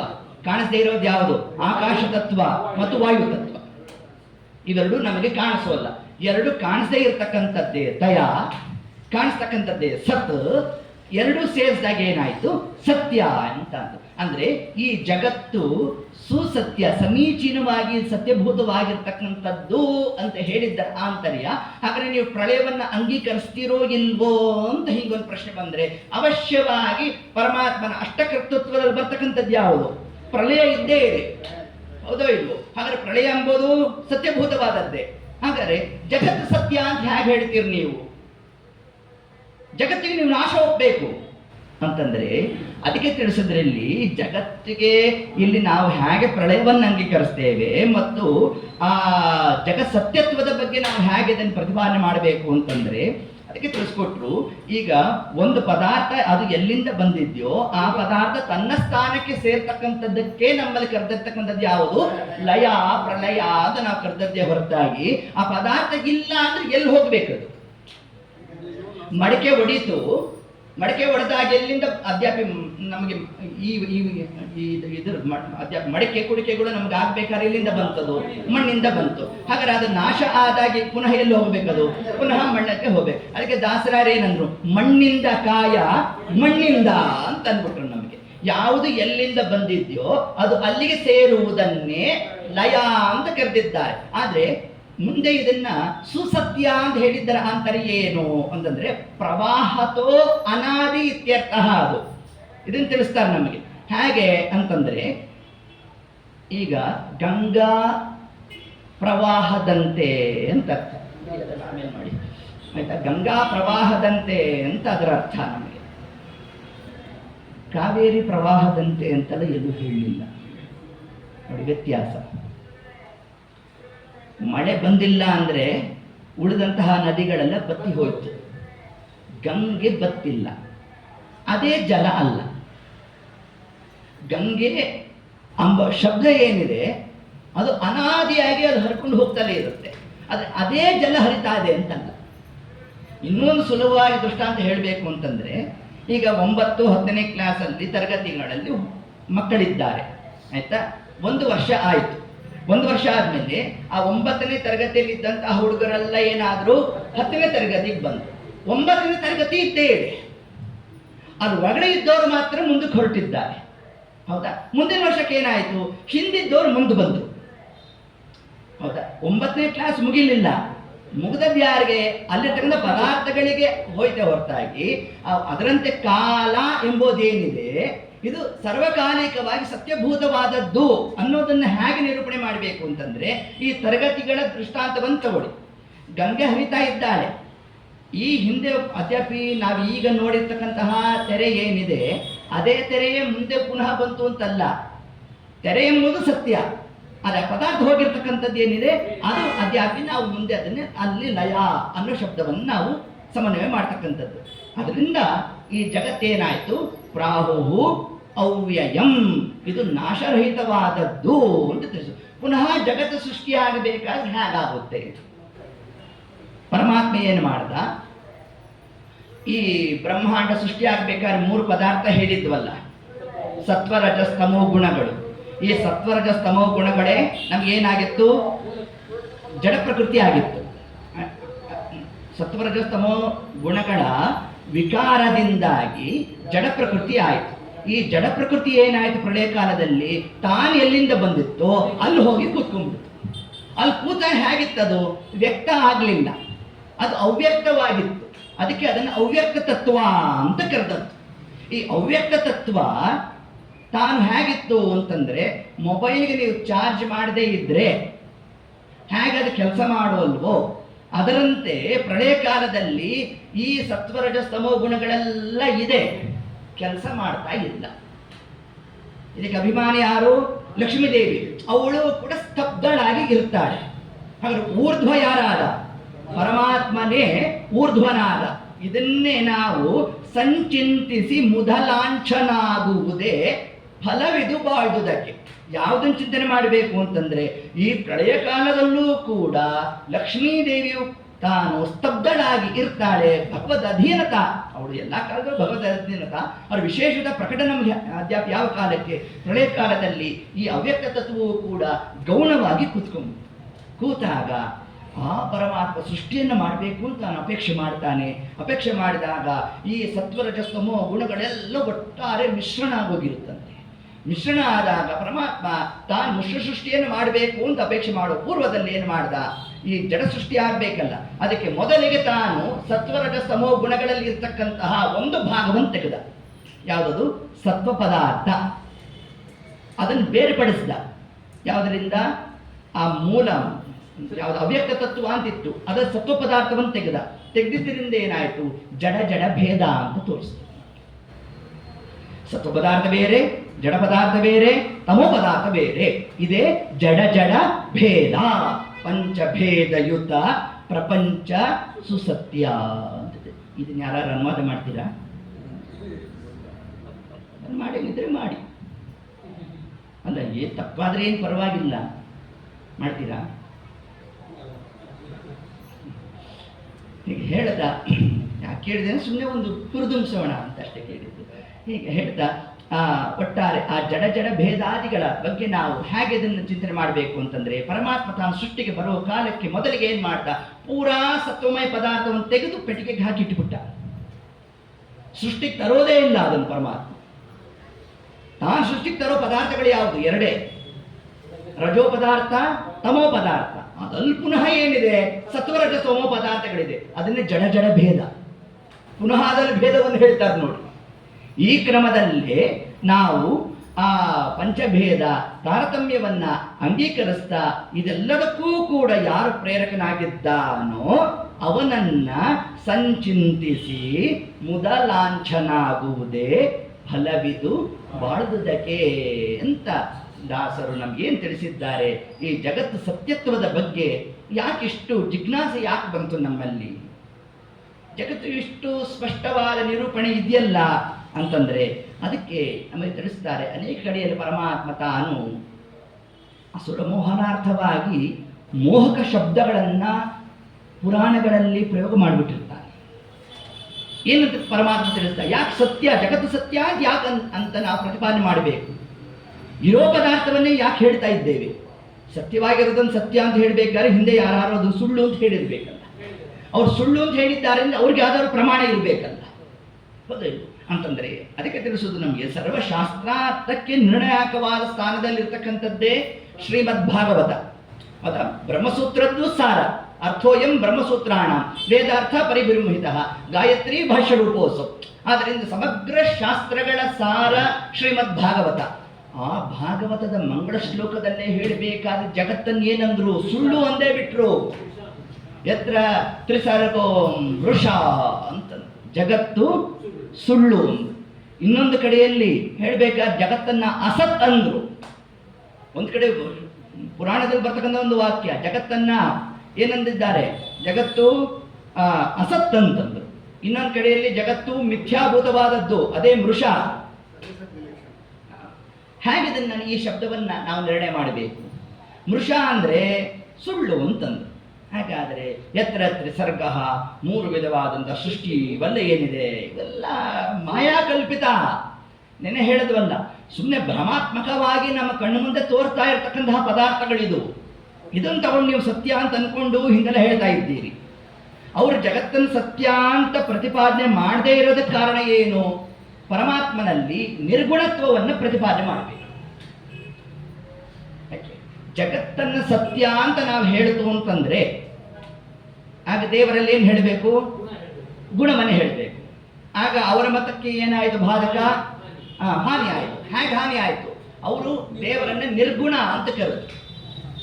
ಹೌದು, ನಿರ್ಗುಣನಾದ ಪರಮಾತ್ಮನಿಗೆ ನೀವು ಸೃಷ್ಟಿಯಾದಿ ಅಷ್ಟಕರ್ತೃತ್ವವನ್ನು ಹೇಳಿತು ಅಂತಂದ್ರೆ ನಿರ್ಗುಣತ್ವ ಹೊಟ್ಟೋಯ್ತು, ಸಗುಣತ್ವ ಬಂದ್ಬಿಡ್ತು ಪರಮಾತ್ಮನಲ್ಲಿ. ಅದರಿಂದ ಈ ಜಗತ್ತಿದೆಯಲ್ಲ ಅಂದ್ರೆ ವ್ಯವಹಾರಿಕವಾಗಿದೆ ಇಲ್ಲ, ಇದು ಇದೆ, ನಿಮಗೆ ತೋರ್ತಾ ಇದೆ, ವ್ಯವಹಾರಿಕವಾಗಿ ತೋರ್ತಾ ಇದೆ ಇದು ಅನ್ನೋ ಕ್ರಮದಲ್ಲಿ. ಅಂದ್ರೆ ಈ ಜಗತ್ತೇನಾಯ್ತು? ಇದು ಒಂದು ಸತ್ಯಭೂತವಾದ ಪದಾರ್ಥ ಅಂತ ಹೇಳಲಿಕ್ಕೆ ಹೋಗಬೇಡಿ ಅಂತ. ಬ್ರಹ್ಮ ಶಬ್ದವನ್ನ ನೋಡಿ, ಮೊದಲಿಗೆ ಅಲ್ಲಿಂದಲೇ ನಮಗೆ ಜಿಜ್ಞಾಸ ಪ್ರಾರಂಭ ಆದದ್ದು. ಬ್ರಹ್ಮ ಶಬ್ದವನ್ನ ಅವರು ಜೀವಪರವಾಗಿ ಅರ್ಥ ಮಾಡಿದ್ರು. ಅದನ್ನ ಯಾಕೆ? ರೂಢಾರ್ಥವನ್ನು ತಗೋಬೇಕು. ಶಾಸ್ತ್ರ ತಿಳಿಸೋದೇನು ನಮಗೆ ಅಂತಂದ್ರೆ ಒಂದು ಶಬ್ದಕ್ಕೆ ಎರಡು ಕ್ರಮದಲ್ಲಿ ಅರ್ಥ ಮಾಡಬೇಕು ಅಂತ ತಿಳಿಸಿದ್ದಾರೆ. ಒಂದು ರೂಢಾರ್ಥ, ಒಂದು ಲಾಕ್ಷಣಿಕ, ಅದನ್ನೇ ಯೋಗಿಕಾರ್ಥ ಅಂತ ಕರೆದಿದ್ದಾರೆ. ಅದನ್ನು ಯೋಗಿಕಾರ್ಥ ಅಂದ್ರೆ ಏನು ಅಂತಂದ್ರೆ ಶಬ್ದವನ್ನ ಬಿಡಿಸಿ ಅಲ್ಲಿ ವಿಶೇಷಾರ್ಥವನ್ನ ನಾವು ಗ್ರಹಣ ಮಾಡ್ತಕ್ಕಂಥದ್ದು. ಆದರೆ ರೂಢಾರ್ಥದಲ್ಲಿ ಬ್ರಹ್ಮ ಶಬ್ದ ಯಾರಿಗೆ ಹೇಳುತ್ತೆ? ಜೀವಪರವಾಗಿ ಹೇಳ್ತಾ ಇದೆ. ಅದರಿಂದ ನಾನೇ ಬ್ರಹ್ಮ ಆಗ್ಬಿಟ್ಟಿದ್ದೇನೆ, ಅದರಿಂದ ನನ್ನನ್ನ ಜಿಜ್ಞಾಸೆ ಮಾಡೋದ್ರಿಂದ ಏನು ಫಲ ಇಲ್ಲ, ಬಿಟ್ಬಿಡಿ ಅದನ್ನ. ಅದಕ್ಕೆ ತಿಳಿಸಿದ್ರು, ಬ್ರಹ್ಮ ಅನ್ನೋ ಶಬ್ದಕ್ಕೆ ನಿಮ್ಗೆ ಅರ್ಥ ಬೇಕಾದರೆ ಅದರ ಲಕ್ಷಣವನ್ನು ಮುಂದೆ ಹೇಳ್ತೇವೆ ಅಂತಂದ್ರು. ಅದೇ ಓಂ ಜನ್ಮ ಆದ್ಯಸಿ ಯತಃ ಓಂ ಅನ್ನೋ ಸೂತ್ರವನ್ನು ತಗೊಂಡ್ರಲ್ಲಿ ನಮಗೆ. ಆ ಜನ್ಮಾದ್ಯಸಿ ಯತಃ ಯಾರಿಂದ ಸೃಷ್ಟಿಯಾದಿ ಅಷ್ಟಕರ್ತೃತ್ವ ಆಗ್ತಾ ಇದೆಯೋ ತದ್ ಬ್ರಹ್ಮ ತದ್ವಿ ಜಿಜ್ಞಾಸಸ್ವ. ತೈತೇಯ ಉಪನಿಷತ್ ಇದನ್ನೇ ಹೇಳುತ್ತೆ ನಮಗೆ. ನಮಗೇನು ಹೇಳ್ತಾರೆ? ಯಥೋ ವಾಯವಾನಿ ಜಾಯಂತೆ ಏನ ಜಾತಾನಿ ಜೀವಂತಿ ಯತ್ ಪರ್ಯಂತಿ ಅಭಿಸಂವಿಶಂತಿ ತದ್ ಬ್ರಹ್ಮ ತದ್ವಿ ಜಿಜ್ಞಾಸಸ್ವ. ಮೊದಲು ಹಾಗಾದ್ರೆ ನಮಗೇನು ಉಪನಿಷತ್ ಏನು ಹೇಳ್ತಾ ಇದೆ? ಬ್ರಹ್ಮನ ಲಕ್ಷಣವನ್ನು ಹೇಳಬೇಕಾದರೆ ಜೀವಪರವಾದ ಅರ್ಥ ಹೇಳಲೇ ಇಲ್ಲ. ನಾವು ಸೃಷ್ಟಿಯಾದ ಅಷ್ಟಕರ್ತೃತ್ವ ಮಾಡಲಿಕ್ಕಾಗತ್ತಾ? ಸರ್ವಥಾ ಇಲ್ಲ ಅಂತ ತಿಳಿಸ್ತಾರೆ. ಹಾಗಾದ್ರೆ ಯಾರಲ್ಲಿ ಆ ಲಕ್ಷಣ ಇದೆಯೋ ಅವನನ್ನ ಜಿಜ್ಞಾಸ ಮಾಡ್ರಿ. ಆ ಜಿಜ್ಞಾಸ ಮಾಡೋದೇ ಕನ್ನಡದಲ್ಲಿ ಏನಂತ ಶಬ್ದ? ಅದು ತಿಳಿದು ಭಜಿಸುವುದೇ ಫಲವಿದು ಬಾಳುವುದಕ್ಕೆ. ಓಂ ಓಂ ಅಥಾತೋ ಬ್ರಹ್ಮ ಜಿಜ್ಞಾಸ. ಬ್ರಹ್ಮ ಅಂದ್ರೆ ಪರಮಾತ್ಮ, ಗುಣಪೂರ್ಣನಾದವನು. ಆ ಗುಣಪೂರ್ಣನಾದವನ್ನೇ ಸಿರಿನಿಲಯನ. ಆ ಸಿರಿನಿಲಯನಾದ ಪರಮಾತ್ಮನನ್ನ ತಿಳಿದು ಜಿಜ್ಞಾಸ ಮಾಡ್ತಾ ನಾವು ಅರ್ಥೈಸುವುದೇ ಫಲ ಇದು. ಆ ಕ್ರಮದಲ್ಲಿ ಹೌದು ರೀ, ನಿಮ್ಮ ದೇವರು ಸೃಷ್ಟಿಯಾದಿ ಅಷ್ಟಕೃತತ್ವ ಮಾಡ್ತಾನೆ ಅಂತ ಹೇಳ್ತೀರಲ್ಲ, ಏನು ಹೇಳಿದೆ? ಅದಕ್ಕೆ ಇನ್ನೊಂದು ಸೂತ್ರ ಯಾವುದು? ಶಾಸ್ತ್ರಯೋನಿತ್ವಾತ್ ಓಂ. ಶಾಸ್ತ್ರಯೋನಿತ್ವಾತ್ ಓಂ. ಹಂಗ ನಾವು ಇನ್ನೊಂದು ಪೂರ್ವಪಕ್ಷ ಕೊಡ್ತೀವಿ ನಿಮಗೆ. ಏನು ಪೂರ್ವಪಕ್ಷ? ಅದಕ್ಕೆ ರುದ್ರನು ಸೃಷ್ಟಿಯಾದಿ ಪ್ರಕ್ರಿಯಾದಿಗಳಲ್ಲಿ ತೊಡಗಿದ್ದಾನೆ ಅಂತ ಹೇಳತ್ರಿ. ಯಾವುದು? ಋಗ್ವೇದ ಹೇಳ್ತಾರೆ. ಇನ್ನೊಂದು ಕಡೆ ನಿಮ್ಮ ನಾರಾಯಣ ಅಂತ ಹೇಳತ್ತೆ. ಹಾಗಾದರೆ ಈ ದೇವತೆಗಳಲ್ಲಿ ನೀವು ಭೇದವನ್ನು ಅಂಗೀಕರಿಸ್ಲಿಕ್ಕೆ ಆಗೋದೇ ಇಲ್ಲ.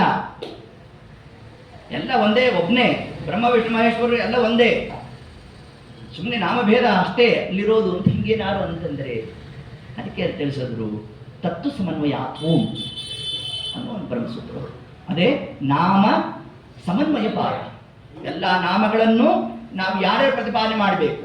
ಪರಮಾತ್ಮನಲ್ಲಿ ಮಾಡಬೇಕು. ಯಾಕೆ ಮಾಡಬೇಕು? ಲಿಂಕ್ ಇದೆ. ಹೌದು ನೋಡಿ, ಅದೊಂಥರ ಹಿಂಗೆ ಪೋಣಿಸ್ಕೊಂಡು ಹೋಗ್ಬೋದು ಅದನ್ನು ನಾವು ಹಂಗೇನೆ. ಹೌದಾ?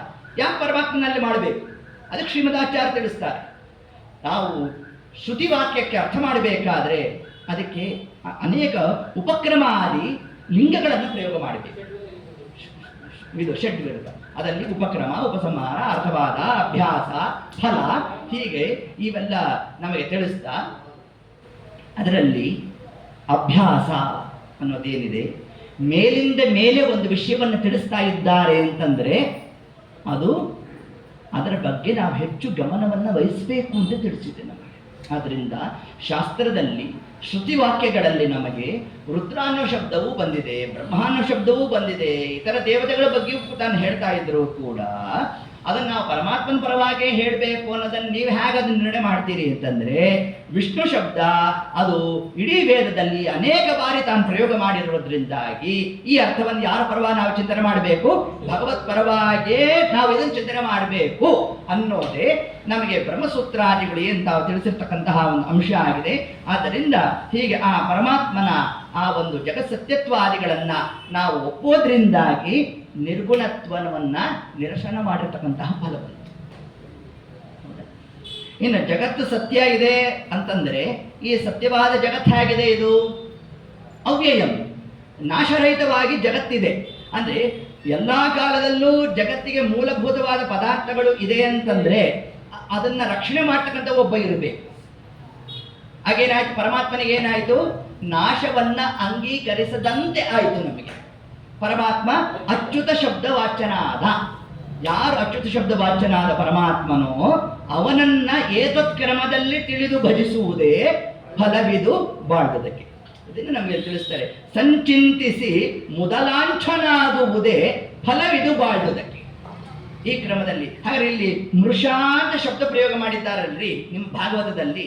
ನೀವು ಯಾವ ಭಾಗವತವನ್ನು ಹಿಡಿದರೆ ಮೋಕ್ಷ ಸಾಧನ ಅಂತ ಹೇಳ್ತಾ ಇದ್ದೀರೋ ಆ ಭಾಗವತ ನಿಮಗೆ ವಿರುದ್ಧವಾಗಿ ಹೇಳ್ತಾ ಕೂತಿದೆ. ಯತ್ರ ತ್ರಿಸರ್ಗೋ ಮೃಷ ಜನ್ಮ ಆದ್ಯಸ್ಯ ಯತಃ ಯತಃ ಯಾರಿಂದ ಸೃಷ್ಟಿಯಾದ ಅಷ್ಟಕರ್ತೃತ್ವಾದಿಗಳು ಆಗ್ತಾ ಇದೆ ಅಂತ ನೀವು ಹೇಳ್ತಾ ಇದ್ದೀರೋ ಮೃಷ ಸುಳ್ಳು. ಆದ್ದರಿಂದ ಅಂತಂದ್ರೆ ಅದಕ್ಕೆ ಶ್ರೀಮದ್ ಆಚಾರ್ಯ ತಗೊಂಡ್ರು ದಶಮಸ್ಕಂದದಲ್ಲಿ ಇಡೀ ಭಾಗವ 18,000 ಶ್ಲೋಕದಲ್ಲಿ 2 ಬಾರಿ ಮೃಷಾ ಶಬ್ದ ಬರುತ್ತೆ. ಭಾಗವತ ತಾತ್ಪರ್ಯದಲ್ಲಿ ಹೇಳ್ತಾರೆ ಆಚಾರ್ಯ. ಮೃಷಾಶ್ರುಹು ಅನ್ನೋ ಒಂದು ಶಬ್ದ ಹಾಕ್ತಾರೆ. ಯಶೋಧಾದೇವಿ ಕೃಷ್ಣನ ಮೇಲೆ ಕೋಪ ಮಾಡಿದಾಗ ಕೃಷ್ಣ ಆತ್ಮಂತೆ. ಕೃಷ್ಣ ಆತ್ಮ ಸುಮ್ಮನೆ ಆತ್ಮ, ಸುಮ್ಮನೆ ತೋರಿಕೆ. ಅಂದ್ರೆ ಅವನು ನಿಜವಾಗ್ಲೂ ಹೆದರಿದ್ದಲ್ಲ, ಅದೇನೆಲ್ಲ ಸುಮ್ಮನೆ ವ್ಯರ್ಥವಾಗಿ ಅದನ್ನು ಹೇಗೆ ಮಾಡಿದ್ನೋ ಅದರಂತೆ ಇಲ್ಲೂ ಕೂಡ ಏನಾಯಿತು, ಜಗತ್ತು ಸೃಷ್ಟಿಯಾದ ಅಷ್ಟಕರ್ತೃತ್ವಾದಿಗಳಿಂದಾಗಿ ಪರಮಾತ್ಮನಿಗೆ ಫಲ ಇಲ್ಲ. ಅದು ಪರಮಾತ್ಮನನ್ನು ನಾವು ತಿಳಿಬೇಕಾದಂಥದ್ದು ಯಾವುದು ಅಂತಂದ್ರೆ, ಒಂದು ಕಾರ್ಯವನ್ನು ಪ್ರವೃತ್ತ ಮಾಡಿದ್ರಿಂದಾಗಿ ಪರಮಾತ್ಮನಿಗೆ ಫಲವನ್ನ ನಾವು ಅಂಗೀಕರಿಸಿದ್ದೇವೆ ಅಂತಂದ್ರೆ ಆಗ ಪರಮಾತ್ಮನಲ್ಲಿ ಏನಾಯಿತು, ಅಪೂರ್ಣತಾ ಬಂತು. ಹಾಗೆ ನಿಮ್ಮ ದೇವರು ಇದನ್ನು ಮಾಡ್ತಾ ಇದ್ದಾನೆ. ಯಾಕೆ ಮಾಡ್ತಾ ಇದ್ದಾನೆ? ಮೃಷ ಜೀವರಿಗೆ ಅನುಗ್ರಹ ಮಾಡಬೇಕು ಅಂತ ಪರಮಾತ್ಮ ಮಾಡ್ತಾ ಇದ್ದಾನೆ ಹೊರತಾಗಿ ಅವನಿಗೆ ಇದರಿಂದ ಯಾವ ಪ್ರಯೋಜನವೂ ಇಲ್ಲ. ಅದು ವ್ಯರ್ಥ. ನಮ್ಮ ದೇವರಿಗೆ ಪರಮಾತ್ಮನ ವಿಷಯಕವಾಗಿ ಪಾಪ ಪುಣ್ಯಾದಿಗಳ ಒಂದು ಅವನಿಗೆ ಯಾವುದು ಫಲ ಇಲ್ಲದೆ ಇರೋದ್ರಿಂದ ಅವನಿಗದು ವ್ಯರ್ಥ, ನಮಗೆ ಅದು ಸಾರ್ಥಕ. ಅದಕ್ಕೆ ಭೂತ್ಯೈಹಿ ನಿಜಾಶ್ರಿತ ಜನೈಹಿ ಸ ಸೃಜ್ಯ ಸೃಷ್ಟೋ ಅಂತ ತಾತ್ಪರ್ಯ ನಿರ್ಣಯದ 1ನೇ ಅಧ್ಯಾಯದ ಶ್ರೀಮದ್ ಆಚಾರ್ಯ ಇದನ್ನು ಉಲ್ಲೇಖ ಮಾಡ್ತಾರೆ. ಯಾಕೆ ಪರಮಾತ್ಮ ಸೃಷ್ಟಿ ಮಾಡ್ತಾನೆ ಅಂದ್ರೆ, ನಿಜಾಶ್ರಿತ ಜನೈಹಿ ತನ್ನ ಸಾತ್ವಿಕ ಗಣ ಯಾರಿದ್ದಾರೆ ಅವ್ರಿಗೆ ಅನುಗ್ರಹ ಮಾಡಬೇಕು ಅಂತ ಪರಮಾತ್ಮ ಸೃಷ್ಟಿ ಮಾಡ್ತಾನಂತೆ. ಜಗಜ್ಜನ್ಮಸ್ತೇಮ ಪ್ರಲಯ ರಚನಾ ಶೀಲವಪುಷೇ. ಟೀಕಾಕೃತ್ಪಾದರು ಇದನ್ನು ತಗೊಂಡ್ರು ಏನ್ರಿ ಶ್ರೀಮನ್ಯಾಸುಧಾ ಗ್ರಂಥದಲ್ಲಿ ತಗೋಬೇಕಾದ್ರೆ ಏನ್ ತಿಳಿಸಿದ್ದಾರಲ್ಲಿ? ಜಗಜ್ಜನ್ಮಸ್ತೇಮ ಪ್ರಲಯ ರಚನಾ. ಇದೇನು ಪರಮಾತ್ಮನಿಗೆ ಶೀಲ ಸ್ವರೂಪಗತವಾದ ಗುಣ ಯಾವುದು ಪರಮಾತ್ಮನಿಗೆ? ಸೃಷ್ಟಿಯಾದ ಅಷ್ಟಕರ್ತೃತ್ವ. ಆದ್ರಿಂದ ನಮ್ಮ ಪರಮಾತ್ಮ ಏನ್ ಮಾಡ್ತಾ ಇದ್ದಾನೆ, ಈ ಸತ್ಯಭೂತವಾದ ಜಗತ್ತನ್ನು ತಾನು ಸೃಷ್ಟಿ ಮಾಡಿದ್ದಾನೆ ಹೊರತಾಗಿ ಅದು ಮೃಷ ವ್ಯರ್ಥವಾದ ಸೃಷ್ಟಿಯನ್ನು ಪರಮಾತ್ಮ ತಾನು ಮಾಡಿಲ್ಲ ಅಂತ ನಾವು ಸಂಚಿಂತಿಸಿ ಮುದಲಾಂಚನಾಗುವುದೇ ಫಲವಿದು ಬಾಳ್ದುದಕ್ಕೆ ಅಂತ ದಾಸರಾಯರು ಈ ಕ್ರಮದಲ್ಲಿ ನಮಗೆ ತಿಳಿಸ್ತಾ ಇನ್ನು ಮುಂದೆ ಪಂಚಭೇದಯುತ ಪ್ರಪಂಚ ಸುಸತ್ಯ. ಹಾಗಾದ್ರೆ ಜಗತ್ತು ಸತ್ಯ ಅಂದ್ರೆ ಹೇಗೆ ಸತ್ಯ ಆಯಿತು? ನಾನು ಸರಿ ಹೇಳಲಿಲ್ವಾ?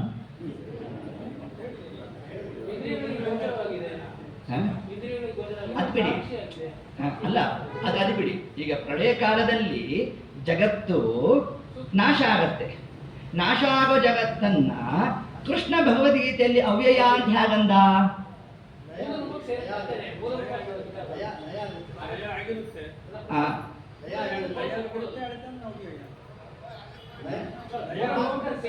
ಮೂಲ ರೂಪಕ್ಕೆ ಸೇರುತ್ತೆ ಅಲ್ವಾ? ನಾಶ ಅಂತಂದ್ರೆ ಪೂರಾ ಪದಾರ್ಥ ಇಲ್ಲ ಅಂತಲ್ಲ, ಆ ಪದಾರ್ಥ ಇದೆ. ಯಾವ ಪದಾರ್ಥದಿಂದಾಗಿ ನಾವು ಜಗತ್ತನ್ನು ಸೃಷ್ಟಿ ಮಾಡಿದ್ದೋ ಆ ಪದಾರ್ಥ ಅದು ಎಲ್ಲಿಂದ ಬಂದಿತ್ತೋ ಅದು ಅಲ್ಲಿಗೆ ಸೇರ್ತಾ ಇದೆ. ಅದೇ ಲಯ ಹೊರತಾಗಿ ಪದಾರ್ಥ ಇಲ್ಲ ಅನ್ನೋದು ಲಯ ಅಲ್ಲ. ಆದ್ರಿಂದ ಜಗತ್ತಿನ ಮೂಲಭೂತವಾದ ಪದಾರ್ಥ ಏನಾಯಿತು? ಪ್ರವಾಹತೋ ಅದು ಅನಾದಿ ಆಗೋಯ್ತು. ಅವ್ಯಯ ಅನಾದಿ ಆಗ್ತದೆ. ತಾನೆಲ್ಲ ತಗೊಂಡಂತೆ ಏತತ್ ಕ್ರಮದಲ್ಲಿ ಈ ಜಗತ್ತು ನಮಗೇನಾಯಿತು? ಸುಸತ್ಯ ಅನ್ನೋ ಶಬ್ದ ಅರ್ಥವನ್ನು ನಮಗೆ ತಿಳಿಸುತ್ತೆ. ಆಯ್ತಾ? ಇನ್ನ ಇದನ್ನೇ ಜಗತ್ತು ಸುಸತ್ಯ ಪ್ರಾಹು ಅವ್ಯಯಂ ಊರ್ಧ್ವಮೂಲ ಅಧಃ ಶಾಖಂ. ಅಧಃ ಶಾಖಂ ಅದೇ ಇಲ್ಲಿ ವಿರಿಂಚಿ ಮುಖರು ಬಲಿ ವಂಚಕಗೆ. ಇಲ್ಲಿ ಯಾಕೆ ಈ ಬಲಿವಂಚಕ ಬಂದ ಅನ್ನೋದೇ ಒಂದು ಪ್ರಶ್ನೆ. ಇಷ್ಟೊತ್ತು ಪ್ರಕರಣ ಗ್ರಂಥದ ಮೇಲ್ಭಾಗ ಹೊಟ್ಟೋದ್ವಿ, ಈ ಪುರಾಣ ಕಥೆ ಯಾಕೆ ತಗೊಂಡ್ರು? ಇದೊಂದು ಪ್ರಶ್ನೆ. ಅದಕ್ಕೆ ತಿಳಿಸಿದ್ರು ಇಲ್ಲಿ ಬಲಿವಂಚಕ ಅಂದ್ರೆ ಯಾರು? ಒಂದಾಗಿ ವಾಮನ ರೂಪಿಯಾದ ಪರಮಾತ್ಮ. ಆ ಪರಮಾತ್ಮ ತಾನೇನಾದ? ತ್ರಿವಿಕ್ರಮನಾದ. ತ್ರಿವಿಕ್ರಮನಾದಿಂದ ಏನಾಯಿತು? ಇಡೀ 14 ಲೋಕಗಳಲ್ಲಿ ವ್ಯಾಪಕವಾಗಿ ತಾನು ನಿಂತುಬಿಟ್ಟ. ಅಂದ್ರೆ ಇಡೀ ಜಗತ್ತು ಯಾರ ಅಧೀನ?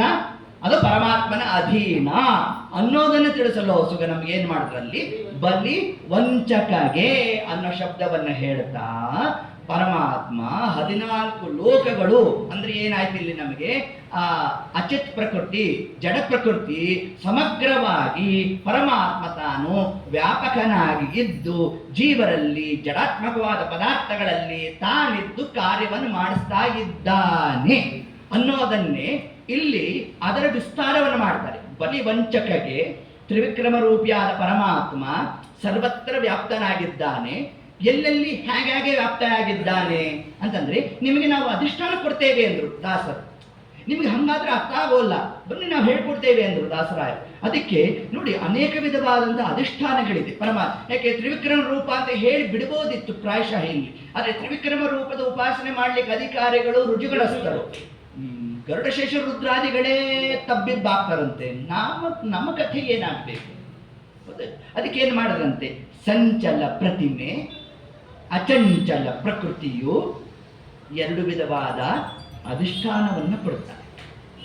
ಅದರಲ್ಲಿ ಒಂದು ಚಲ ಪ್ರತಿಮೆ, ಒಂದು ಅಚಲ ಪ್ರತಿಮೆ. ಪರಮಾತ್ಮನಿಗೆ ಬ್ರಹ್ಮಾಂಡದಲ್ಲಿ ಪೂರಾ ವ್ಯಾಪಕನಾಗಿದ್ದಾನೆ, ದೇವರನ್ನ ಸರ್ವತ್ರ ಇದ್ದಾನೆ ಅಂತ ಹೇಳ್ತೇವೆ. ಉಪಾಸನೆಗೆ ಎಟುಕೋಲ್ಲ ನಮಗೆ. ಎಲ್ಲಿ ನಮ್ಗೆ ಯಾರಿಗಾದ್ರೂ ತಲೆಗೆ ಬರುತ್ತಾ ದೇವರು ಇಡೀ ಮಾಧ್ವ ಸಂಘದ ಒಳಗಡೆ ಇದ್ದಾನೆ ಅಂತ ಹೇಳ್ತೇವೆ, ಉಪಾಸನೆ ಮಾಡ್ತೇವ ನಾವು, ಮಾಡಲಿಕ್ಕೆ ಬರ್ತಿಲ್ವಂತೆ. ಹಾಗಾದರೆ ಅದಕ್ಕೆ ಇರ್ತಕ್ಕಂಥ ಗಣ ಬೇರೆ, ಅವರನ್ನೇ ವ್ಯಾಪ್ತೋಪಾಸಕರು ಅಂತ ಕರೀತಾರೆ, ಅಪ್ರತೀಕಾಲಂಬನರು ಅಂತ ಕರೀತಾರೆ. ಆದರೆ ನಮಗೆ ಆ ಹಂತದ ಸಾಧನೆ ಮಾಡೋ ಯೋಗ್ಯತಾ ಇಲ್ಲ. ನಮಗಿರ್ತಕ್ಕಂತಹ ಕ್ರಮ ಯಾವುದು ಅಂತಂದರೆ ಅದಕ್ಕೆ ತಿಳಿಸಿದ್ದು ಒಂದು ಸಂಚಲ ಚಲ ಪ್ರತಿಮೆ, ಇನ್ನೊಂದು ಅಚಲ ಪ್ರತಿಮೆ. ಒಂದು ಚಲ, ಒಂದು ಅಚಲ. ಇದನ್ನ ನೀವು ಅಧಿಷ್ಠಾನವನ್ನಾಗಿ ಇಟ್ಟುಕೊಂಡು ಸಂಚಿಂತಿಸಿ ಅದರ ಒಳಗೆ ದೇವರನ್ನು ಚಿಂತಿಸಿ. ಸಂಚಲ ಪ್ರತಿಮೆಗಳೇ ದೇವರಲ್ಲ, ಚಲ ಪ್ರತಿಮೆಗಳೇ ದೇವರಲ್ಲ. ಅದೇ ದೇವರಾಗಿದ್ದರೆ ನಮಿಸಿ ಅಂತ ಶಬ್ದ ಬರಬೇಕಿತ್ತಲ್ಲಿ. ಅಧಿಷ್ಠಾನವನ್ನೇ ನೀವೇನಾದ್ರು ದೇವರು ಅಂತ ಕರೆದಿದ್ರೆ ನಮಿಸಿ ಅಂತ ಅನ್ಬೇಕಾಯ್ತು. ಸಂಚಿಂತಿಸಿ, ಚಿಂತನೆ ಬರೋದು ಯಾವಾಗ? ಈ ಪದಾರ್ಥದ ಒಳಗೆ ದೇವರಿದ್ದಾನೆ ಅಂತ ಹೇಳ್ಬೇಕಾದ್ರೆ ಏನ್ ಬಂತು? ಚಿಂತನೆ ಬರಬೇಕು. ಅದಕ್ಕೆ ಅಲ್ಲಿ ಏನಂತ ಶಬ್ದ ಹಾಕಿದ್ದಾರೆ? ಸಂಚಿಂತಿಸಿ ಅಂತ ತಿಳಿಸಿದ್ದಾರೆ. ಇದನ್ನೇ ನಮಗೆ ಈ ಫಲವೆದು ಬಾಳದಕ್ಕೆ ಗ್ರಂಥದ ಮೂಲ ಯಾವುದು? ಹರಿಕಥಾಮೃತ ಸಾರ. ಅದರಲ್ಲಿ ಏನು ಹೇಳ್ತಾರೆ ನಮಗೆ? ಗುಣಿ ಗುಣಗಳ ಒಳಗಿದ್ದು ಗುಣಿ ಗುಣ ನೆಂದೆನಿಸುವನು ಗುಣಬದ್ಧನಾಗದೆ. ಇದೇ ಚಲ ಅಚಲ, ಗುಣಿ ಗುಣ, ಜ್ಞೇಯ ಜ್ಞಾತೃ, ಪುಸ್ತಕ ಜಡ. ಇದರಲ್ಲಿ ದೇವರಿದ್ದಾನೆ, ನನ್ನಲ್ಲಿ ದೇವರಿದ್ದಾನೆ. ನಾನು ಓದ್ತಾ ಇದ್ದೇನೆ, ಓದೋ ಕಾಲಕ್ಕೆ ಪುಸ್ತಕದಲ್ಲಿರೋ ಜ್ಞಾನ ನನ್ನಲ್ಲಿ ಬಂತು. ನನ್ನಲ್ಲಿ ಹೇಗೆ ಬಂತು? ನಾನು ಓದ್ದೇ ಬಂತು ಅನ್ನೋದೇ ಸತ್ಯ. ಆದರೆ ಎಲ್ರಿಗೂ ಒಂದೇ ಪುಸ್ತಕ ಒಂದೇ ಹಾಳೆಯನ್ನು ಕೊಡ್ರಿ ಓದಲಿಕ್ಕೆ. ಒಬ್ಬೊಬ್ಬರ ಜ್ಞಾನದ ಮಟ್ಟ ಒಂದೊಂದು ಕ್ರಮಕ್ಕೆ ಹೋಗುತ್ತೆ. ಒಬ್ರಿಗೆ ಏನೂ ಅರ್ಥ ಆಗಿಲ್ಲ ರೀ, ಏನಪ್ಪ ತಲೆ ಕೂಡ ಇಲ್ಲ ಅಂತ ಬಿಟ್ಟೇ ಬಿಡ್ತಾರೆ. ಇನ್ನೊಬ್ಬ ಅದ್ರ ಬಗ್ಗೆ ತಾನು ಥೀಸಿಸ್ ಬರೀಲಿಕ್ಕೆ ಶುರು ಮಾಡಿಬಿಟ್ಟ. ನೋಡಿ, ಶಬ್ದಗಳು ಒಂದೇ, ಅಕ್ಷರಗಳು ಒಂದೇ, ಜನ್ಮಾದ್ಯ ಸೇತಃ ಒಂದೇ ಶಬ್ದ. ಅದಕ್ಕೆ ನೋಡಿ ಕಾಂಟೆಕ್ಸ್ಟ್ ಒಂದೇ, ಆದರೆ ಅರ್ಥ ಮಾಡಬೇಕಾದ್ರೆ ಒಬ್ಬೊಬ್ಬರಲ್ಲಿ ಒಂದೊಂದು ಕ್ರಮ. ಹಾಗಾದರೆ ಅದು ಜೀವನ ಅಧೀನ ಅಲ್ಲ, ಭಗವದ್ ಅಧೀನ. ಎಲ್ಲ ಪದಾರ್ಥಗಳಲ್ಲೂ, ಜಡ ಪದಾರ್ಥದಲ್ಲೂ ಪರಮಾತ್ಮ ತಾನಿಸ್ತನಾಗಿದ್ದಾನೆ. ಆ ಅಕ್ಷರಗಳ ಜ್ಞಾನ ಜೀವನಿಗೆ ಬರಬೇಕಾದರೆ ಅಕ್ಷರದಲ್ಲಿ ದೇವರಿದ್ದಾನೆ. ಇನ್ನು ಜೀವ ತಾನು ಅರ್ಥೈಸಬೇಕಾದ್ರೆ ಜೀವನಲ್ಲಿ ಪರಮಾತ್ಮ ಇದ್ದಾನೆ. ಈ ಕ್ರಮದಲ್ಲಿ ಸಂಚಿಂತಿಸುವುದೇ ಫಲವಿದು ಬಾಳುವುದಕ್ಕೆ. ಅಚಲ ಪ್ರತಿಮೆ ಯಾವುದು? ಗ್ರಂಥ, ಶ್ರೀಮದ್ ಭಾಗವತ ಗ್ರಂಥ. ಚಲ ಜೀವರು ನಾವಿದ್ದೇವೆ. ಜೀವರು ನಾವು ಪುಸ್ತಕದಲ್ಲಿ ಇರ್ತಕ್ಕಂಥದ್ದನ್ನು ಓದ್ತಾ ಇದ್ದೇವೆ. ಓದೋ ಕಾಲಕ್ಕೆ ಅಕ್ಷರದಲ್ಲಿ ಅಕ್ಷರಗತನಾಗಿ ಅಕ್ಷರದ ಆಕಾರದಲ್ಲಿ ಪರಮಾತ್ಮ ಸ್ಥಿತನಾಗಿದ್ದಾನೆ. ಜೀವನೊಳಗೆ ಜೀವನ ಆಕಾರದಲ್ಲಿ ಜೀವಶಬ್ದವಾಚ್ಯನಾಗಿ ಪರಮಾತ್ಮ ಇದ್ದಾನೆ. ಆದರೆ ಅರ್ಥೈಸಬೇಕಾದ್ರೆ ವ್ಯತ್ಯಾಸದ ಅರ್ಥ ಬರ್ತಾರೆ. ಇದು ಪರಮಾತ್ಮನಿಗೆ ದೋಷ ಅಲ್ಲ, ಜೀವನ ಯೋಗ್ಯತೆಗೆ ಅನುಗುಣವಾಗಿ ಅಲ್ಲಿ ಜ್ಞಾನ ಅವನಿಗೆ ಪರಮಾತ್ಮ ತಾನು ಕೊಡುತ್ತಾನೆ ಅಂತ ಸಂಚಿಂತಿಸುವುದೇ ಫಲವಿದು ಬಾಳುವುದಕ್ಕೆ. ಇಷ್ಟು ಕ್ರಮದಲ್ಲಿ ಇದೇ ಪಂಚಭೇದ ತಾರತಮ್ಯ ಕನ್ನಡದ ಸುಧಾ ಗ್ರಂಥ. ಇದು ನಾವು ಪುರಾಣದ ಕಥೆಯನ್ನು ಕೊಡೋಲ್ಲ ದಾಸರಾಯರಲ್ಲಿ, ನಾವೇ ಎಳ್ಕೊಂಬರ್ಬೇಕಷ್ಟೇ. ಬೇಕಿದ್ರೆ ಅವ್ರು ಯಾವ ಪುರಾಣ ಕಥೆಯೂ ಹೇಳಲಿಕ್ಕೆ ಹೋಗಲ್ಲ. ಅವರು ಪ್ರಕರಣಾಚಾರ್ಯರವರು, ಭಾರಿ ಪ್ರಕರಣ ಮಂಡನೆ ಮಾಡಲಿಕ್ಕೆ ಕೂತಿರೋರು. ಆದ್ರಿಂದ ಇದು ಸುಮ್ಮನೆ ಕರೆದದ್ದಲ್ಲ ಕನ್ನಡದ ಸುಧಾ ಗ್ರಂಥ ಅಂತಂದ್ರೆ. ಹೌದೋ ಇಲ್ವೋ? ನಾವೇನಾದ್ರು ಸುಮ್ಮನೆ ಬರೀ ಪುರಾಣದ ಕಥೆ ಹೇಳಿಬಿಟ್ಟಿದ್ದಿದ್ರೆ ಇದು ಶ್ರೀಮನ್ ನ್ಯಾಯಸುಧಾ ಗ್ರಂಥಕ್ಕೆ ಕನ್ನಡದ ಅನುವಾದ ಅಂತ ನಾವು ಹೆಂಗ್ರಿ ಆ ತುಲನೆ ಮಾಡ್ಲಿಕ್ಕೆ ಆಗ್ತಿರ್ಲಿಲ್ಲ ನಾವು. ಹೌದು ಇಲ್ವೋ? ಸ್ವಲ್ಪ ತಲೆ ಕೆಲಸ ಕೊಡ್ಲೇಬೇಕಂತೆ. ಹೌದು, ಎಲ್ಲ ಪ್ರಕರಣಗಳು ಕೊಟ್ಬಿಟ್ಟಿದ್ದಾರೆ. ಇಲ್ಲಿ ನಾವಿನ್ನು ಪ್ರಾರಂಭ ಹಂತದಲ್ಲಿದ್ದೇವೆ. ಇನ್ನು ಮುಂದೆ ಅತ್ಯಂತ ಜಟಿಲವಾದಂತಹ ಗಾಯತ್ರಿ ಭಾಷ್ಯ ಅದನ್ನು ಮುಂದೆ ತಿಳಿಸ್ತಾರೆ ನಮಗೆ. ವರ ಗಾಯತ್ರಿ ನಾಮಕ ಹರಿಗೆ ಈ ಎರಡೆಂದರಿಗ ವಿವರ ತಿಳಿದು ತರುವಾಯದಿ ಷಡ್ವಿಧ ರೂಪವ. ನೋಡಿ, ಒಂದೊಂದು ಶಬ್ದ ಬಿಡಿಸ್ಬೇಕು ಅಂತಂದ್ರೆ ಎಷ್ಟು ನಾವು ಆಚಾರ್ಯರ ಸರ್ವಮೂಲ ಗ್ರಂಥಗಳನ್ನು ಅವಲೋಕನ ಮಾಡಬೇಕು ಗೊತ್ತಿಲ್ಲ. ಅಷ್ಟು ಸಾರ ಭಾವನೆದಲ್ಲಿ ಕೊಟ್ಟಿದ್ದಾರೆ. ಅದರಿಂದ ಇದು ಪುರಾಣ ಅಲ್ಲ, ಇದು ಪಾಠ ಅಂತಲೇ ಬನ್ನಿ. ಇವತ್ತು ಹೆಂಗರು ಮಂಗಳ ಪರವಾಗಿಲ್ಲ, ಬಚಾವಾತಿ. ಹೌದು, ಅದಕ್ಕೆ ಕೊನೆಯ ದಿನ ಜಟಿಲ ಭಾಗ ಇಟ್ಕೊಂಡ್ಬಿಡ್ಬೇಕಂತೆ. ನಾಳೆಯಿಂದ ಹೋಗ್ದೇರು ಬೇಡ ಅನ್ನ ಇವತ್ತಿಗೆ ಕೊನೆ ಆಚಾರ್ಯರ ಉಪನ್ಯಾಸ ಆಗೋಗಿರುತ್ತೆ. ಇನ್ನು ಮುಂದೆ ಸತಿ ಇಡೋಷ್ಟನ್ನು ಬರ್ತೋಗಿರುತ್ತೆ. ನೋಡ್ರಿ, ಅದೊಂದು ಬೇರೆ ದೇವರ ಅನುಗ್ರಹ. ಹೌದು ಇಲ್ವೋ? ಹೀಗೆ ಆ ಕ್ರಮದಲ್ಲಿ ಒಟ್ಟಾರೆ ಇಷ್ಟೊಂದು ನಾವು ಹಂತ ಹಂತವಾಗಿ ಈ ತತ್ವಜ್ಞಾನದ ಒಂದು ಸ್ಮರಣೆ ಮಾಡಿಸ್ಬೇಕು ಅಂತ ದಾಸರಾಯರು ಏನು ಮಾಡಿದ್ದಾರೆ. ನೋಡ್ಲಿಕ್ಕೆ ಶಬ್ದಗಳು ಅತ್ಯಂತ ಪುಟ್ಟ ಪುಟ್ಟ ಶಬ್ದಗಳು, ಬಹಳ ಸಿಂಪಲ್ ಆಗಿ ಕೊಟ್ಬಿಟ್ಟಿರ್ತಾರೆ. 10 ನಿಮಿಷದಲ್ಲಿ ನಾವು 27 ನುಡಿಗಳು ಹೇಳಲಿಕ್ಕೆ ಎಷ್ಟೊತ್ತು ಬೇಕ್ರಿ ನಮಗೆ, ಹೌದಲ್ಲು? ಆದರೆ ಒಂದೊಂದು ಶಬ್ದವನ್ನು ನಾವು ಬಿಡಿಸ್ತಾ ಹೋಗ್ತು ಅಂತಂದರೆ ಸಮಗ್ರ ಶಾಸ್ತ್ರಗಳ ಪ್ರಮೇಯಗಳನ್ನು ತಂದು ತುಂಬಿಟ್ಟಿರ್ತಾರೆ ಮಹಾನುಭಾವರು. ಆ ಕ್ರಮದಲ್ಲಿ ನಾವು ಇದನ್ನು ಚಿಂತನೆ ಮಾಡ್ತಾ ಸಂಚಲ ಪ್ರತಿಮೆ ಅಚಂಚಲ ಪ್ರಕೃತಿಯಲ್ಲಿ ಸಂಚಿಂತಿಸಿ 2 ವಿಧವಾದ ಅಧಿಷ್ಠಾನವನ್ನು ತಗೊಳ್ರಿ. ಪರಮಾತ್ಮನನ್ನು ಉಪಾಸನೆ ಮಾಡಬೇಕಾದರೆ ಅದು ಒಂದಾಗಿ ಚಲ ಪ್ರತಿಮೆ, ಇನ್ನೊಂದು ಅಚಲ ಪ್ರತಿಮೆ. ಆ ಚಲ ಪ್ರತಿಮೆಗಳು ಯಾವ್ದ್ಯಾವುದು ಅನ್ನೋದಕ್ಕೆ ಪುನಃ ಹರಿಕಥಾಮೃತಸಾರದಲ್ಲಿ ಜಗನ್ನಾಥದಾಸರು ದೊಡ್ಡ ಪಟ್ಟಿ ಕೊಡ್ತಾರೆ. ಯಾವ ಪ್ರತಿಮೆ ಅಂತ ಇಲ್ಲಿ ಬರೀ ಹೆಂಗೆ ಗೊತ್ತಾ, ಇದು ಅಣುವೃಂದಾವನಾಖ್ಯಾನ ಸೂತ್ರಪ್ರಾಯ. ಸುಮ್ಮನೆ ಹೆಡ್ಡಿಂಗ್ ಕೊಟ್ಕೊಂಡು ಹೊಡೋಗಿರ್ತಾರೆ. ಓಂ ಅದಾದ ಬ್ರಹ್ಮ ಜಿಜ್ಞಾಸ ಓಂ ಅಂದ್ಬಿಟ್ರು. ಅದಕ್ಕೆ ಆಚಾರ ಅನುವ್ಯಾಖ್ಯಾನ ಗ್ರಂಥ. ಅದಕ್ಕೇನು ಮಾಡಿದ್ರು, ಅಲ್ಪಾಕ್ಷರಮ ಸಂದಿಗ್ಧಂ ಸಾರಥೋ ವಿಶ್ವತೋ ಮುಖಂ, ಸುಮ್ಮನೆ ಇಷ್ಟದ ಕೊಟ್ಬಿಟ್ರು. ನಮ್ಮ ತಲೆಗೆ ಹೋಗಲಿಲ್ಲ ಅದು. ಅದಕ್ಕೇನಾಗಬೇಕು, ಅದಕ್ಕೆ ಆಚಾರ್ಯರ ವಿಶೇಷವಾಗಿ ಆ ಅನುವ್ಯಾಖ್ಯಾನ ಗ್ರಂಥ ಬಂದಿರತಕ್ಕಂಥದ್ದೇ ನಮಗೆ ಟೀಕೆ ಟಿಪ್ಪಣಿ ಮೊದಲಾದದ್ದು ಬಂದಿರತಕ್ಕಂಥದ್ದು ಹೇಗಿದೆ, ಅದರಂತೆ ಅಣುವೃಂದಾವನಾಖ್ಯಾನ ಬಂತಲೇ ನಮಗೆ ಅದ್ಯಾಗಿ ಇರತಕ್ಕಂತಹ ಹರಿಕಥಾಮೃತ ಸಾರ ಅಂತ ನಾವು ತಗೊಂಡ್ರೆ ಇದು ಸುಲಭ ಅಲ್ಲ, ಜಟಿಲ. ಹರಿಕಥಾಮೃತ ಸಾರ ಸುಲಭ. ಯಾಕೆಲ್ಲಿ ಸೂತ್ರಪ್ರಾಯವಾಗಿ ಹೆಸರು ಕೊಟ್ಕೊಂಡು ಹೊರಟೋಗಿರ್ತಾರೆ. ಈ ಸೂತ್ರಕ್ಕೆ ಎಲ್ಲಿ ವ್ಯಾಖ್ಯಾನ ಆಗಿದೆ ಅನ್ನೋದನ್ನು ಹರಿಕಥಾಮೃತಸಾರದಲ್ಲಿ ಹುಡುಕ್ಬೇಕು ನಾವು. ನೋಡಿ, ಇದೊಂದು ಕೆಲಸ. ಇದಕ್ಕೆ ಈ ಚಂಚಲ ಪ್ರತಿಮೆ ಅಚಂಚಲ ಪ್ರಕೃತಿ ಅನ್ನೋದಕ್ಕೆ ನಮಗೆ ವಿಭೂತಿ ಸಂಧಿಯಲ್ಲಿ ಜಗನ್ನಾಥದಾಸರು ಇದ್ರ ಬಗ್ಗೆ ಉಲ್ಲೇಖ ಮಾಡ್ತಾ ಹೋಗ್ತಾರೆ. ಯಾವ್ದಾವ್ದು ಅಧಿಷ್ಠಾನ. ಇನ್ನೊಂದು ಸರ್ವಪ್ರತೀಕ ಸಂಧಿನೂ ಇದೆ ಅನ್ಸುತ್ತೆ.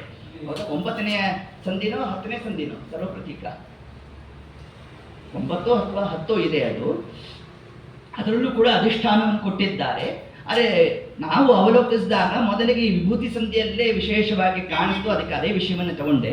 ಅದರಲ್ಲಿ ಹೇಳ್ತಾ ನೀತ ಸಾಧಾರಣ ವಿಶೇಷ ಸಜಾತಿ ನೈಜಾಹಿತವು ಸಹಜ ವಿಜಾತಿ ಖಂಡ ಅಖಂಡ ಇದರೊಳಗೆ ನಾವು ತಿಳಿದು ಬುಧರಿಂದ ತಿಳಿಯುವುದು. ಇಷ್ಟು ಪರಮಾತ್ಮನ ಅಧಿಷ್ಠಾನಗಳು ಅಂದರು. ಆದರೆ ಎಲ್ಲ ಯಾವುದ್ರಲ್ಲಿ ಸೇರಿತು, ಚಲ ಅಚಲದಲ್ಲಿ ಬಂದ್ಬಿಡ್ತು. ಆದರೆ ಬರೀ 2 ಅಧಿಷ್ಠಾನ ಹೇಳಿದ್ದಿಲ್ಲಿ. ಅದನ್ನು ನಾವು ಒಳ ಹೋಗಿದಾಗ ಎಷ್ಟಿದೆ ಅಂತಂದರೆ ನೀತ ಅಂತಂದು. ನೀತ ಸಾಧಾರಣ ವಿಶೇಷ ಸಜಾತಿ ಮತ್ತು ವಿಜಾತಿ, ಅದರ ಜೊತೆ ಖಂಡ ಅಖಂಡ ಸಹಜ. ಇಷ್ಟು ಕ್ರಮದಲ್ಲಿ ಪರಮಾತ್ಮನ ಅಧಿಷ್ಠಾನ ಉಂಟು ಅಂತ ತಿಳಿಸ್ತಾರೆ. ನಮ್ಮ ತಲೆಗೆ ಹತ್ತೋಲ್ಲ ಇದು.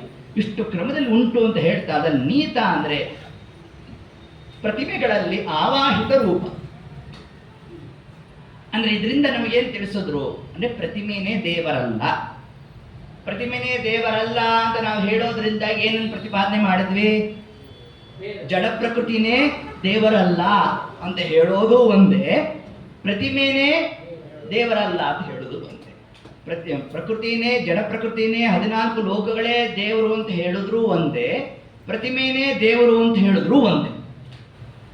ಆದ್ರೆ ಅದು ಹಂಗೆ ಹೇಳಲಿಕ್ಕಿಲ್ಲ, ಹಂಗೆ ಹೇಳಬಾರ್ದು, ಅದನ್ನು ತಿಳಿಸ್ತಾ ಇದ್ದೇವೆ.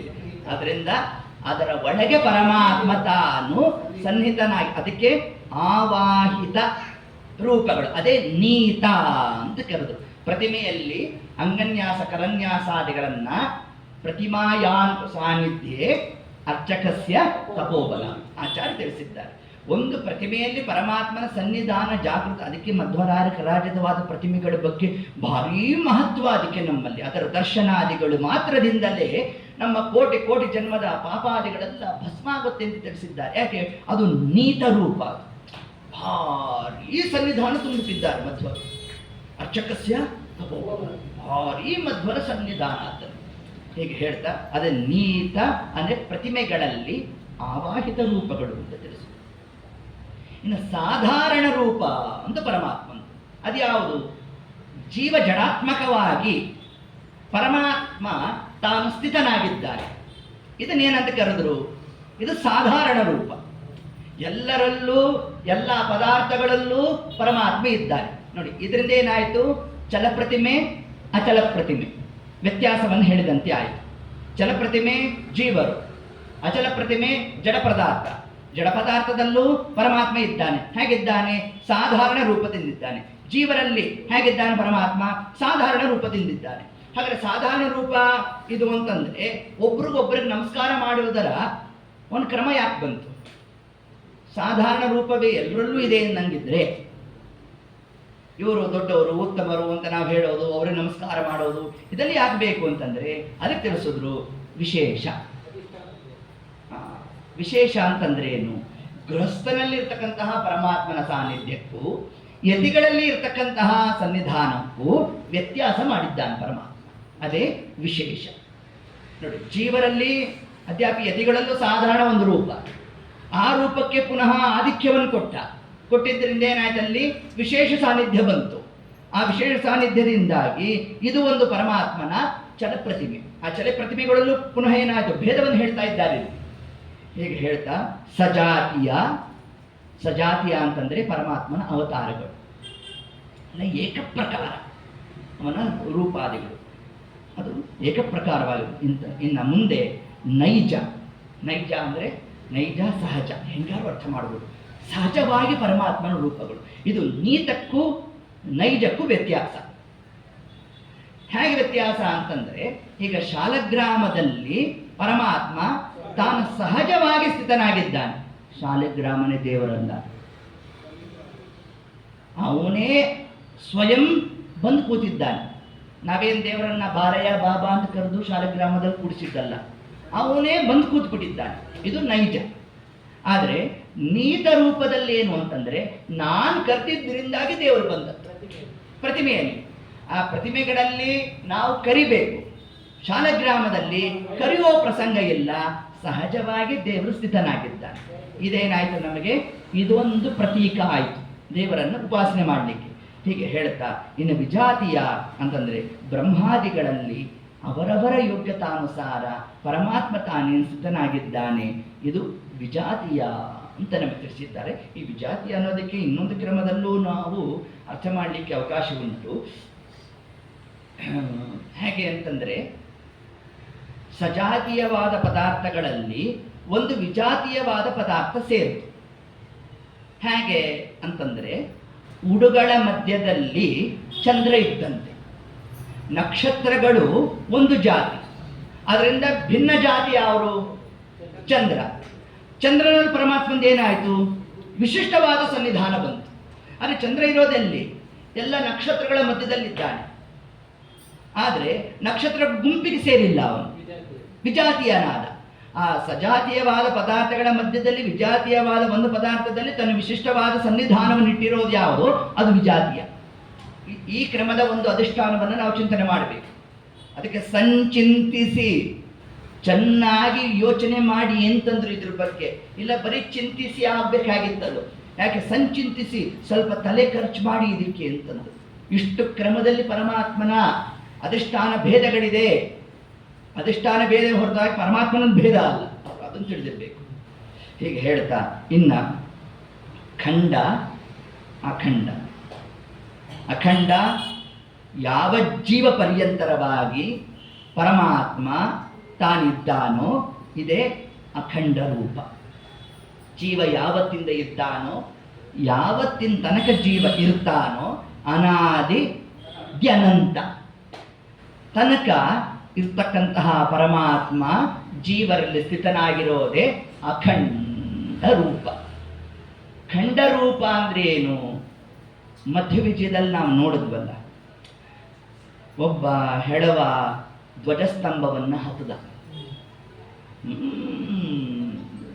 ಅಲ್ಲಿ ನರ್ತನಾದಿಗಳನ್ನು ಮಾಡ್ದ, ಸ್ವಲ್ಪ ಹೊತ್ತಾದ್ಮೇಲೆ ಇಳಿದ, ಪುನಃ ಕುಂಟ. ಒಬ್ಬ ಕುಂಟ ಹೇಗೆ ಹತ್ತದ ಅಂದರೆ ಅಲ್ಲಿ ಖಂಡ ರೂಪ. ಅದನ್ನೇ ಆವೇಶ. ಒಂದು ಕಾಲಕ್ಕೆ ಬಂತು, ಒಂದು ಕಾಲಕ್ಕೆ ಹೊರಟೋಯ್ತು. ಇದು ಒಂದು ಅಧಿಷ್ಠಾನತ್ವೇನ ಚಿಂತನೆಯನ್ನು ನಡೆಸಬೇಕು. ಅಂಶ, ಆವೇಶ, ಅವತಾರಗಳೇ ಪರಮಾತ್ಮನ ಸಜಾತಿಯ ರೂಪಗಳು. ಸಜಾತಿಯವೇ ಅವತಾರಗಳು. ಇಲ್ಲಿ ಖಂಡವೇ ಆವೇಶ. ಆಯ್ತಾ? ಇನ್ನು ವಿಶಿಷ್ಟವಾಗಿ ಪರಮಾತ್ಮನ ಆ ವಿಜಾತೀಯವಾದ ಪದಾರ್ಥಗಳಲ್ಲಿ ತನ್ನ ಸನ್ನಿಧಾನವನ್ನು ಇಡೋದೇನಿದೆ, ಸಹಜವಾಗಿ ಅಚಲ ಇದು ಪ್ರತಿಮೆಗಳು, ಪರ್ವತಾದಿಗಳು. ಪರ್ವತಾದಿಗಳಲ್ಲಿ ಪರಮಾತ್ಮನ ಒಂದು ವಿಶಿಷ್ಟವಾದ ಸನ್ನಿಧಾನ. ನಾರಾಯಣ ವರ್ಮದಲ್ಲಿ ನಾವು ಕೇಳ್ತೇವಲ್ಲ, ಪರ್ವತಗಳಲ್ಲಿ ಪರಮಾತ್ಮನ ಈ ರೂಪ, ಮತ್ತು ನಾವು ನಡ್ಕೊಂಡು ಹೋಗ್ಬೇಕಾದ್ರೆ ಅಲ್ಲಿ ಪರಮಾತ್ಮ ಒಂದು ರೂಪ, ಬೆಳಗಿನ ಜಾವದಲ್ಲಿ ಒಂದು ರೂಪ, ಕಾಡಿನಲ್ಲಿ ಹೋಗ್ಬೇಕಾದ್ರೆ ಒಂದು ರೂಪ, ಆಕಾಶ ಖೇ ಅವತು ಮಾಂ ತ್ರಿವಿಕ್ರಮ ತಿಳಿಸ್ತಾರೆ. ಅವತು ರಕ್ಷಿಸಲಿ ನಮ್ಮನ್ನ, ಎಲ್ಲಿ? ಖೇ ಆಕಾಶದಲ್ಲಿ. ಇಷ್ಟೆಲ್ಲ ಏನು ತಿಳಿಸಿದ್ದಾರೆ? ಇದು ಪರಮಾತ್ಮನ ಸಜಾತೀಯವಾದ ರೂಪಗಳು. ಅಧಿಷ್ಠಾನವನ್ನ ತಾನು ಭೇದ ಮಾಡ್ತಾ ಅಲ್ಲಿರ್ತಕ್ಕಂತಹ ಆ ಎಲ್ಲ ಪರಮಾತ್ಮನ ರೂಪಗಳಿಗೆ ನಮ್ಗೇನು ತಿಳಿಸಿದ್ದಾರೆ? ಚಲಾಚಲ ಪ್ರಭೇದೇನ ಪ್ರತಿಮಾ ದ್ವಿತಯಂ ಮಮ ಚಲಾತು. ವಿಷ್ಣು ರಹಸ್ಯದ ವಾಕ್ಯ ಇದು. ವಿಷ್ಣು ರಹಸ್ಯದಲ್ಲಿ ತಿಳಿಸ್ತಾರೆ ನಮಗೆ ಚಲ ಅಚಲ. ನೋಡಿ, ಹಾಗಾದ್ರೆ ವಿಷ್ಣು ರಹಸ್ಯದ ಅಂಶವನ್ನೇ ದಾಸರಾಯರು ತಾವಿಲ್ಲಿ ತಗೊಳ್ತಾ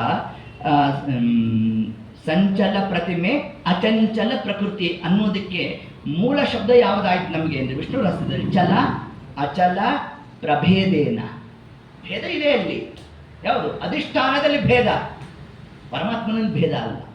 ಅದನ್ನು ಹೇಳೋದು ಪ್ರಭೇದೇನ ಪ್ರತಿಮಾ ದ್ವಿತಯಂ ಮಮ ಚಲಾತು ವೈಷ್ಣವೋ.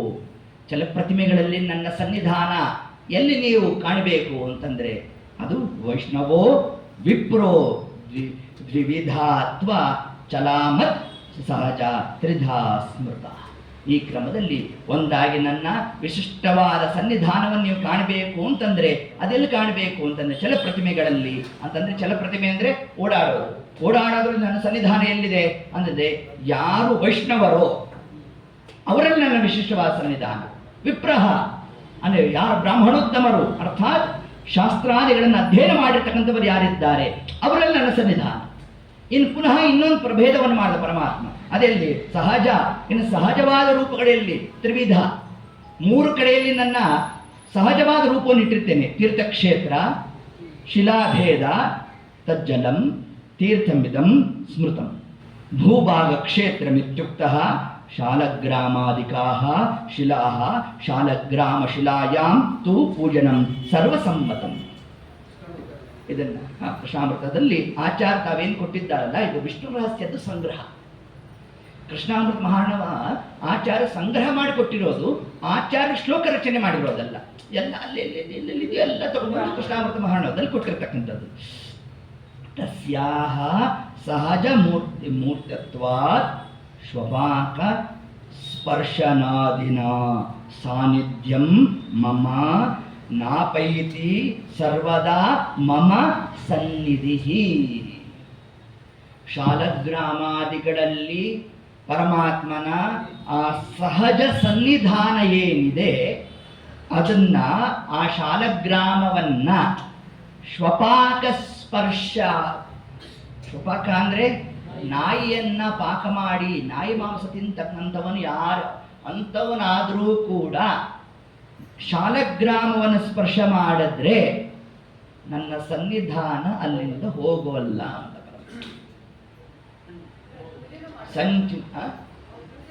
ಇದೇ ವಿಷ್ಣು ರಹಸ್ಯದಲ್ಲಿ ತಿಳಿಸಿದ್ದಾರೆ. ಎಲ್ಲ ವರ್ಣಾಶ್ರಮದವರು, ಬ್ರಾಹ್ಮಣ, ಕ್ಷತ್ರಿಯ, ವೈಶ್ಯ, ಶೂದ್ರ ಎಲ್ಲರೂ ಕೂಡ ಶಾಲಗ್ರಾಮ ಪೂಜೆಗೆ ಅರ್ಹರು. ಸ್ತ್ರೀಯರಿಗೆ ಅವರಿಗೆ ಏತತ್ಕಾಲಕ್ಕೆ ಕೆಲವೊಂದು ಮಾಸಿಕ ಇದಿರೋದ್ರಿಂದಾಗಿ ಅವರಿಗೆ ಅವಕಾಶ ಕೊಟ್ಟಿಲ್ಲ. ಅದು ಬ್ರಾಹ್ಮಣ ಸ್ತ್ರೀಯರಿಗೂ ಯಾವ ಕ್ರಮ ಇದೆಯೋ ಅದೇ ಕ್ರಮದಲ್ಲೇ ಹೆಣ್ಣುಮಕ್ಕಳಿಗೆ ಅವಕಾಶವನ್ನು ಮಾಡಿಲ್ಲ. ಆ ಪೂಜೆಗೆ ಸಹಕಾರಿಗಳಾಗಿರ್ತಕ್ಕಂಥದ್ದೇ ಅವರಿಗೆ ಹರಿಪೂಜೆ. ಅದೇ ಮಹಾಪುಣ್ಯ, ಬಹಳ ಸುಲಭ. ಸುಮ್ಮನೆ ದೇವ್ರ ಪಾತ್ರ ತೊಳೆದಿಟ್ಟು ಅದನ್ನು ಒರೆಸಿ ಪುಷ್ಪಾದಿಗಳು ತಂದಿಟ್ಟು ನೈವೇದ್ಯ ಮಾಡಿಕೊಟ್ಬಿಟ್ರೆ ಪೂಜೆ ಮುಗಿದೋಯ್ತು. ನಮಗೆ ಹಂಗ ಅದನ್ನ ಜಗತ್ತಿಗೆ ಏನು ಕಾಣಿಸ್ತಾ ಇದೆ ನೋಡ್ರಿ, ಹೆಣ್ಣುಮಕ್ಕಳಿಗೆ ಏನು ಸಾಧನೆಗೆ ಅವಕಾಶ ಕೊಟ್ಟಿಲ್ಲ ಅಂದ್ರು. ಇದನ್ನು ಜಗನ್ನಾಥಾಸರು ಬಿಟ್ಟಿಲ್ಲ, ಹೇಳ್ಬಿಟ್ಟಿದ್ದಾರೆ. ಗೃಹ ಕರ್ಮ ವ್ಯಾಸರದಲ್ಲೇ ಪರಮೋತ್ಸಾಹದಿ ಮಾಡುತ್ತ ಮೂರ್ಜಗದ ಮಹಿತನ ಸೇವೆ ಇದೆನು ತಲಿ ಮೋದದಿ ಅಹರಹರ್ಮ ನದಿ ಸಮರ್ಪಿಸುತ್ತಿಪ್ಪುದೇ ಫಲವಿದು ಬಾಳುದಕ್ಕೆ. ಗೃಹ ಕರ್ಮವ ಬ್ಯಾಸರದಲ್ಲೇ ಅದೊಂದು ಕ್ಲಾಸ್ ಹಾಕಿದ್ರು. ನನ್ನ ಕರ್ಮ ಯಾಕೆ ಏನಾಯ್ತೆ ಅಂತಂದ್ರೆ ಇವ್ರು ಕೆಲಸಗಳು ಬಂದಿಲ್ಲ, ಇದೇ ದೊಡ್ಡ ಕಥೆ ನೋಡ್ರಿ ಮನೆಯಲ್ಲಿ. ಆದ್ರೆ ಹಂಗೆಲ್ಲ ಮಾಡಿದ್ರೆ ಆಗೋಲ್ಲ ಅಂತ ನಮ್ಮದೇ. ಗೃಹ ಕರ್ಮವ ಬ್ಯಾಸರದಲ್ಲೇ ಪರಮೋತ್ಸಾಹದಿ ಉತ್ಸಾಹದಿಂದ ಮಾಡ್ಬೇಕಂತ ಹೆಣ್ಣು. ಮೂರು ಜಗದ ಯಾರು ಪರಮಾತ್ಮನ ಮಹಿತನ ಸೇವೆ ಅಂತ ಅಷ್ಟು ಮಾತ್ರ ಅಲ್ಲ, ಅಹರಹರ್ಮ ನದಿ ಒಂದೊಂದ್ಸತಿ ಗುಡಿಸೋ ಕಾಲಕ್ಕೂ ಇದು ಪರಮಾತ್ಮನ ಸೇವಾ ಪರಮಾತ್ಮನ ಸೇವಾ ಪರಮಾತ್ಮನ ಸೇವಾ ಅಂತ ಸಮರ್ಪಿಸುತ್ತಿಪ್ಪುದೇ ಫಲವಿದು. ಇದರ ವಿಸ್ತಾರವನ್ನು ಮುಂದೆ ನೋಡೋಣಂತೆ. ಅದು ಈಗ ಪ್ರಶ್ನೆ ಬಂದಿದ್ದಕ್ಕಾಗಿ ಪತ್ರ ಕೊಟ್ಟೆ. ಹೀಗೆ ಹೇಳ್ತಾ ಪ್ರತಿಮೆ ಇದನ್ನೇ ಹೀಗೆ ಆ ಎಲ್ಲ ವಿಷ್ಣು ರಹಸ್ಯ ದೃಷ್ಟಾಂತವನ್ನು ಕೊಡುತ್ತೆ. ಏಕಾದಶಿ ಹಾಗೆ ಎಲ್ಲ ವರ್ಣಾಶ್ರಮದವರಿಗೂ ಕೂಡ ವಿಹಿತವಾಗಿರ್ತಕ್ಕಂಥದ್ದು. ತತ್ಸಾದೃಶ್ಯ ಶಾಲಗ್ರಾಮ ಅರ್ಚನಾದಿಗಳು ಅವರಿಗೆ ವೇದ ಮಂತ್ರಾದಿಗಳು ಇರೋಲ್ಲ. ಅವ್ರಿಗೆ ಅದೇ ವೇದ ಮಂತ್ರಾದಿಗಳಲ್ಲಿ ಹೇಳಿ ಹಂಗ ಅಧಿಕಾರ ಕೊಟ್ಟಿಲ್ಲ. ಪೂಜಾ ಕ್ರಮ ಬೇರೆ ಇದೆ. ಒಬ್ಬ ಹಾಗೆ ದ್ವಾದಶ ಊರ್ಧ್ವ ಪುಂಡ್ರಾದಿಗಳು ಅದನ್ನು ಧಾರಣಾ ಕ್ರಮ ಎಲ್ರಿಗೂ ಅದ್ಯಾವ ಗೋಪಿಚಂದನ ಧಾರಣೆ ಇದೆ. ಆದರೆ ಗೋಪಿಚಂದನ ಧಾರಣ ಎಲ್ರಿಗೂ ಇದೆ ಎಂದ ಮಾತ್ರಕ್ಕೆ ಏಕಪ್ರಕಾರವಾಗಿ ಹೇಳಲಿಲ್ಲ ಶಾಸ್ತ್ರ. ಅಲ್ಲಿ ಪಂಚಮುದ್ರಾದಿಗಳು ಅವ್ರಿಗೆ ಭೇದ ಆಗಲಿಲ್ಲ. ಅಲ್ಲಿ ಪುನಃ ಭೇದವನ್ನು ಹೇಳಿದ ಪರಮಾತ್ಮ. ಹೌದಾ? ಹೀಗೆ ಆ ಕ್ರಮದಿಂದ ನಾವು ಅದನ್ನು ತಿಳಿದಿರಬೇಕು. ಒಟ್ಟಾರೆ ಆ ಶಾಲಗ್ರಾಮಾದಿಗಳ ಬಗ್ಗೆ ಅದನ್ನು ಯಾರು ಸ್ಪರ್ಶ ಮಾಡಿದ್ರೂ ಕೂಡ ನನ್ನ ಸನ್ನಿಧಾನ ಅಲ್ಲಿ ಸಡಿಲ ಆಗೋಲ್ಲ. ಯಾಕಾಗೋಲ್ಲ? ಸಹಜ ರೂಪ ಅಂದ ಪರಮಾತ್ಮ. ಅದೇ ಅಧಿಷ್ಠಾನವನ್ನು ನಾವು ತಿಳಿದಿರಬೇಕು. ಹಾಗೆ ಅದರಲ್ಲಿ ಸಹಜವಾಗಿ ಪರಮಾತ್ಮನ ಒಂದು ರೂಪ. ಒಬ್ಬ ಬ್ರಾಹ್ಮಣ ವಿದ್ಯೆ ನೈವೇದ್ಯ ಏನೂ ಇಲ್ಲ, ಆದರೂ ಕೂಡ ಮಂದನಾದರೂ ಸರಿಯೇ ಚಂದದಿಂದ ಗೋಪಿ ಚಂದನವ ಅಂತ ಒಂದು ಹರಿಕಥಾಂಸಾರದಲ್ಲಿ ಹೇಳ್ತಾರೆ ನೋಡ್ರಿ, ನಂಗೆ ಬಾಯಿ ಬರೋಲ್ಲ ಅದು. ಅದನ್ನ ನಲವಿಂದದಿ ಧರಿಸುವನ ಅಂತ ಹೇಳಿದ್ದಾರೆ. ಅವನು ಮಂದನಾಗಿರಲಿ, ಆದರೆ ಗೋಪಿ ಚಂದನಾದಿಗಳನ್ನು ಧಾರಣೆ ಮಾಡ್ತಾ ತುಳಸಿ ಮಾಲೆಯನ್ನು ಯಾರು ಹಾಕಿರ್ತಾನೋ ಅಂತವನು ನಮಸ್ಕಾರ ಮಾಡ್ರಿ. ವಾದಿರಾಜರ ಮಾತಿದು, ಅದನ್ನು ಜಗನ್ನಾಥದಾಸರು ಹಾಕ್ತಾರೆ. ವಾದಿರಾಜರ ಆಖ್ಯಾನದಲ್ಲಿ ಹೇಳಬೇಕಾದ್ರೆ ಒಂದು ಮಾತು ತಿಳಿಸಿದ್ದಾರೆ. ಅವನು ಮಂದನಾಗಿರಲಿ, ಆದರೆ ಶಂಖಚಕ್ರಾದಿಗಳನ್ನು ಧಾರಣೆ ಮಾಡ್ತಾ ಅಂಗಾರ ಅಕ್ಷಂತಿ ಹಚ್ಚಿಕೊಂಡು ಆ ಬ್ರಾಹ್ಮಣ ನೀವು ನಮಸ್ಕಾರ ಮಾಡಿದಾಗ ನಿಮ್ಗೆ ಒಳ್ಳೇದಾಗಲಿ, ನಿಮ್ಮ ಕೆಲಸ ಎಲ್ಲ ಆಗಲಿ ಅಂತಂದರೆ ಆ ಮಾತು ಸತ್ಯ ಮಾಡ್ತಾನಂತ ಪರಮಾತ್ಮ. ಯಾಕೆಂತಂದ್ರೆ ವೈಷ್ಣವ ಲಾಂಛನ ಇದೆ ಅಂತ ರಾಜರು ತಾವು ಉಲ್ಲೇಖ ಮಾಡ್ತಾರೆ. ಅದನ್ನೇ ಜಗನ್ನಾಥದಾಸ ತಾವು ತಿಳಿಸಿರ್ತಕ್ಕಂಥದ್ದು. ಹೀಗೆ ಆ ಕ್ರಮದಿಂದಾಗಿ ಆ ಪರಮಾತ್ಮನ ಪ್ರತಿಮೆಗಳಲ್ಲಿ ನಾವು ಇಷ್ಟು ಕ್ರಮದಿಂದ ಚಿಂತನೆಯನ್ನು ಮಾಡ್ತಾ ಅದನ್ನೇ ಇನ್ನಷ್ಟು ವಿಸ್ತಾರ ಮಾಡ್ತಾರೆ ಜಗನ್ನಾಥದಾಸರು. ನಾವು ಹೇಳ್ತಾ ಪ್ರತಿಮೆ ಶಾಲಗ್ರಾಮ, ಪರಮಾತ್ಮನ ಮುಖ್ಯ ಪ್ರತಿಮಾ ಶಾಲಗ್ರಾಮ. ಯಾಕೆ? ಸಹಜ ಸ್ಥಿತಿ ಪರಮಾತ್ಮಂದು ತನ್ನ ವಿಶಿಷ್ಟವಾದ ರೂಪಗಳನ್ನು ಇನ್ನೆಲ್ಲಿ ಇದು ನಮಗೆ ಅಚಲ ಪ್ರತಿಮೆ ಆಯಿತು. ಚಲ ಪ್ರತಿಮೆ ಯಾವುದು? ವಿಶಿಷ್ಟವಾದ ಸನ್ನಿಧಾನ ಗೋವಿನಲ್ಲಿ ಪರಮಾತ್ಮನ ನಿತ್ಯ ಸನ್ನಿಧಾನ. ಅದಕ್ಕೆ ಮೊದಲನೇ ಹೆಸರು ಯಾವ ತಗೊಂಡ್ಬಿಟ್ಟ ನಮ್ಮ ದೇವರು? ಗೋ ಬ್ರಾಹ್ಮಣ ಹಿತಾಯ ಚ. ಅದರಿಂದ ಇನ್ಮುಂದೆ ಇನ್ನೆಲ್ಲಿ ಪರಮಾತ್ಮನ ವಿಶಿಷ್ಟವಾದ ಸನ್ನಿಧಾನ ಚಲಪ್ರತಿಮೆಗಳಲ್ಲಿ ಅಭ್ಯಾಗತರು ಅತಿಥಿಗಳು. ಅಭ್ಯಾಗತ ಯಾರು? ಅತಿಥಿ ಯಾರು? ನಾವು ಯಾರಿಗೆ ಆಮಂತ್ರಣ ಕೊಟ್ಟಿರ್ತೇವೆ ಅವರು ಅಭ್ಯಾಗತರಾಗರು. ಅತಿಥಿ ಅವನ ಏನಿಲ್ಲ, ತಿಥಿಗಿತಿ ಏನು ನೋಡಲಿಲ್ಲ, ಸುಮ್ಮನೆ ಬಂದವು ಬ್ರಾಹ್ಮಣ, ವಿಶಿಷ್ಟ ಸನ್ನಿಧಾನ ಅಂತ ಬಿಟ್ಟು ಅಲ್ಲಿ ಸಂಚಿಂತಿಸಿ ಮೊದಲಾಂಛನ ಆಗುವುದು. ಹೌದು, ನಾವೇನೋ ದೇವತಾ ಕಾರ್ಯ ಮಾಡ್ತಿದ್ವಿ, ಹೋಮ ಇಲ್ಲೇ ಮಾಡ್ತಿದ್ವಿ, ಅಷ್ಟೊತ್ತಿಗೆ ಯಾರಿಗೊಬ್ರಿಗೆ ನೀವು ಆಮಂತ್ರಣ ಕೊಟ್ಟಿರಲಿಲ್ಲ, ಯಾರೊಬ್ರು ಆಚಾರ್ಯರು ಬಂದೇ ಬಿಟ್ರು. ನೋಡ್ರಿ ಪೂರ್ಣಾವತಿ ಟೈಮಿಗೆ ಯಾರೊಬ್ರು ಆಚಾರ್ಯ ಬಂದೇ ಬಿಟ್ರಲ್ಲ. ಒಬ್ರು ಆಚಾರ ಬಂದ್ರೆ ಯಾಕೆಷ್ಟು ಆನಂದ ಪಡ್ತೀರಿ ಅಂತಂದ್ರೆ ಅಲ್ಲಿ ಅತಿಥಿಯಾಗಿ ಪರಮಾತ್ಮ ತಾನು ವಿಶಿಷ್ಟವಾಗಿ ತನ್ನ ಸನ್ನಿಧಾನವನ್ನು ಇಟ್ಟು ತಾನು ಬಂದಿದ್ದಾನೆ. ಅದರಿಂದ ಆ ಪ್ರತಿಮೆ, ಶಾಲಗ್ರಾಮ, ಗೋ, ಅಭ್ಯಾಗತ, ಅತಿಥಿ, ಮತ್ತೆಲ್ಲಿ ಶ್ರೀ ತುಳಸಿ, ಪರಮಾತ್ಮನ ವಿಶಿಷ್ಟವಾದ ಸನ್ನಿಧಾನ ತಾನು ಎಲ್ಲಿಟ್ಟಿದ್ದಾನೆ ಅಂತಂದರೆ ಶ್ರೀ ತುಳಸಿಯಲ್ಲಿ ತನ್ನ ವಿಶಿಷ್ಟವಾದ ಸನ್ನಿಧಾನವನ್ನು ಇಟ್ಟಿದ್ದಾನೆ. ಅದನ್ನು ತಾನು ಸ್ವೀಕಾರ ಮಾಡಬೇಕು. ಅದನ್ನು ನಾವು ಸಮರ್ಪಣೆ ಮಾಡಬೇಕು. ಅದನ್ನು ನಾವು ಸಮರ್ಪಣೆ ಮಾಡಿದಾಗ ಮಾತ್ರ ಪರಮಾತ್ಮ ನಮ್ಮ ಕರ್ಮಗಳನ್ನು ತಾನು ಸ್ವೀಕಾರ ಮಾಡ್ತಾನೆ. ಅದಕ್ಕೆ ಶ್ರೀ ತುಳಸಿಗೆ ಎಷ್ಟು ಮಹತ್ವ ಕೊಟ್ಟಿದ್ದಾರೆ ಅಂತಂದರೆ, ಬಿಡಿಸಿದ ದಿವಸ ದೇವ್ರಿಗೆ ಸಮರ್ಪಣೆ ಮಾಡಬೇಕಾದ್ರೆ ತೊಳಿಗಿಡಿಬಾರ್ದು. ತುಳಸಿಯನ್ನು ತೊಳೆಯೋದಿಲ್ಲ, ಹಾಕಂಗಿಲ್ಲ, ಅದಕ್ಕೆ ಪ್ರೋಕ್ಷ ಮಾಡೋದು, ಎತ್ಕೊಳ್ಳೋದು ಹಂಗೆಲ್ಲ ಮಾಡಬಾರ್ದು. ಯಾವುದೂ ಇಲ್ಲ ನೋಡಿ, ಅದರಲ್ಲಿ ಅಂತಹ ಸನ್ನಿಧಾನ ಪರಮಾತ್ಮ ಇಟ್ಬಿಟ್ಟಿದ್ದಾನೆ. ಆದರೆ ಪುನಃ ಅಲ್ಲೊಂದು ಕ್ಲಾಸ್ ಇದೆ. ಮಾರನೇ ದಿವಸ ನೀವು ಇವತ್ತು ಪೂಜೆ ಮಾಡಿ ಒಂದು ದೇವರ ಪೆಟ್ಟಿಗೆನ ತಗೊಂಡು ಯಾವುದೋ ಊರಿಗೆ ಹೋದ್ರು, ಅಲ್ಲಿ ತುಳಸಿಯ ಅಭಾವ ಇದೆ. ಆದ್ದರಿಂದ ಏನು ಮಾಡಬೇಕು? ಆಗ ಅದನ್ನು ತೊಳೆದು ಪುನಃ ಇಡಬೇಕು. ಶ್ರೀ ತುಳಸಿ ಏತತ್ ಕಾಲಕ್ಕೆ ಸಿಕ್ಕಿಲ್ಲ, ಆಗೇನು ಮಾಡಬೇಕು? ಆ ಒಳಗೋಗಿರೋ ತುಳಸಿ ಇದೆ, ಇದನ್ನು ಹಾಕಬೇಕು ಬೇಡವೋ?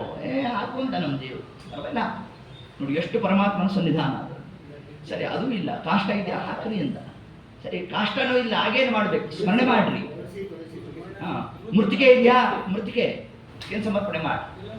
ಹೀಗೆ ಆ ಕ್ರಮದಲ್ಲಿ ಆ ಪರಮಾತ್ಮನ ಅಷ್ಟು ಅಲ್ಲಿ ಸನ್ನಿಧಾನವನ್ನು ಎಲ್ಲಿಟ್ಟಿದ್ದಾನೆ? ಶ್ರೀ ತುಳಸಿಯಲ್ಲಿ ಇಟ್ಟಿದ್ದಾನೆ.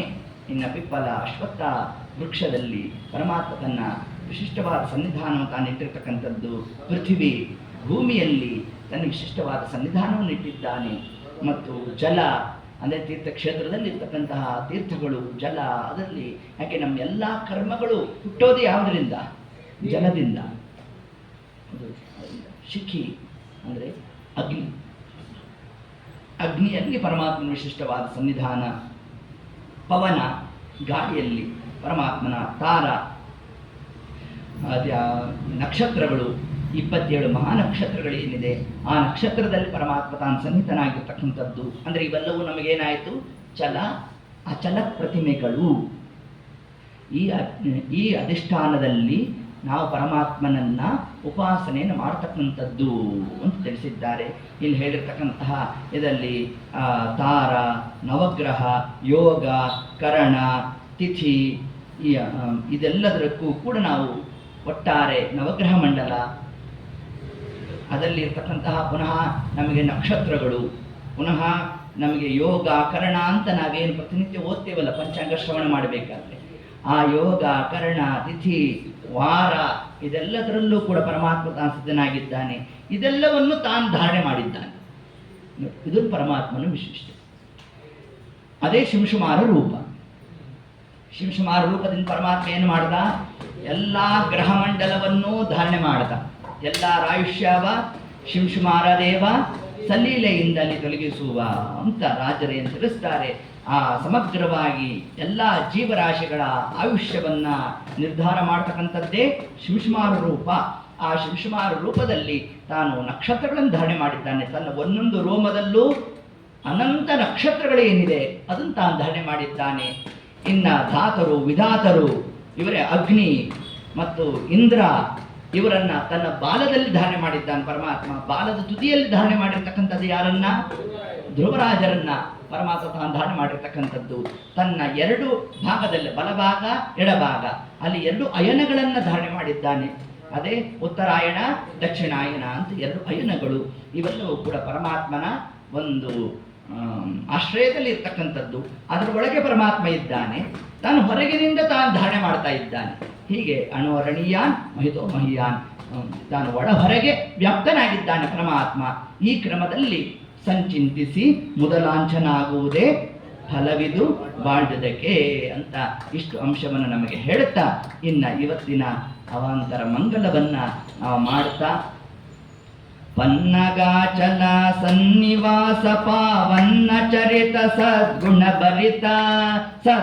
ಭರಿತ ಜನ್ಯ ಜನಕ ಲಾವಣ್ಯ ಗುಣ ನಿಧಿ ಜಗನ್ನಾಥ ವಿಠಲ ನಾಣ್ಯಪನೆಂಬುದೇ ಜಗನ್ನಾಥ ವಿಠಲ ಅನನ್ಯಪನೆಂಬುದೇ ಜಗನ್ನಾಥ ವಿಠಲ ಎನ್ನಪ್ಪನೆಂಬುದೇ ಫಲವಿದು ಬಾಳುವುದಕ್ಕೆ ಸಿರಿನಿಲಯನ ಗುಣಗಳ ತಿಳಿದು ಭಜಿಸುವುದೇ ಫಲವಿದು ಬಾಳುವುದಕ್ಕೆ. ಪನ್ನಗಾಚಲ ಸನ್ನಿವಾಸ ಪಾವನ್ನ ಚರಿತ ಸದ್ಗುಣ ಗಣ ಭರಿತ ಜನ್ಯ ಜನಕ ಲಾವಣ್ಯ ಗುಣನಿಧಿ ಜಗನ್ನಾಥ ವಿಠಲ ಎನ್ನಪ್ಪನೆಂಬುದೇ ಫಲವಿದು ಬಾಳುವುದಕ್ಕೆ ಅಂತ ಹೀಗೆ ಇಷ್ಟ ಕ್ರಮದಲ್ಲಿ ಜಗನ್ನಾಥದಾಸರು ತಾವು ಒಂದು ಕೃತಿ ಒಂದು ಶಬ್ದವನ್ನು ತಾವು ಪ್ರಯೋಗ ಮಾಡಿದ್ದಾರೆ ಅಂತಂದ್ರೆ ಸಮಗ್ರ ಶಾಸ್ತ್ರಗಳ ಸಾರವನ್ನ ಒಂದೊಂದು ಶಬ್ದದಲ್ಲಿ ತಾವು ಕೊಟ್ಟಿರ್ತಕ್ಕಂಥದ್ದು.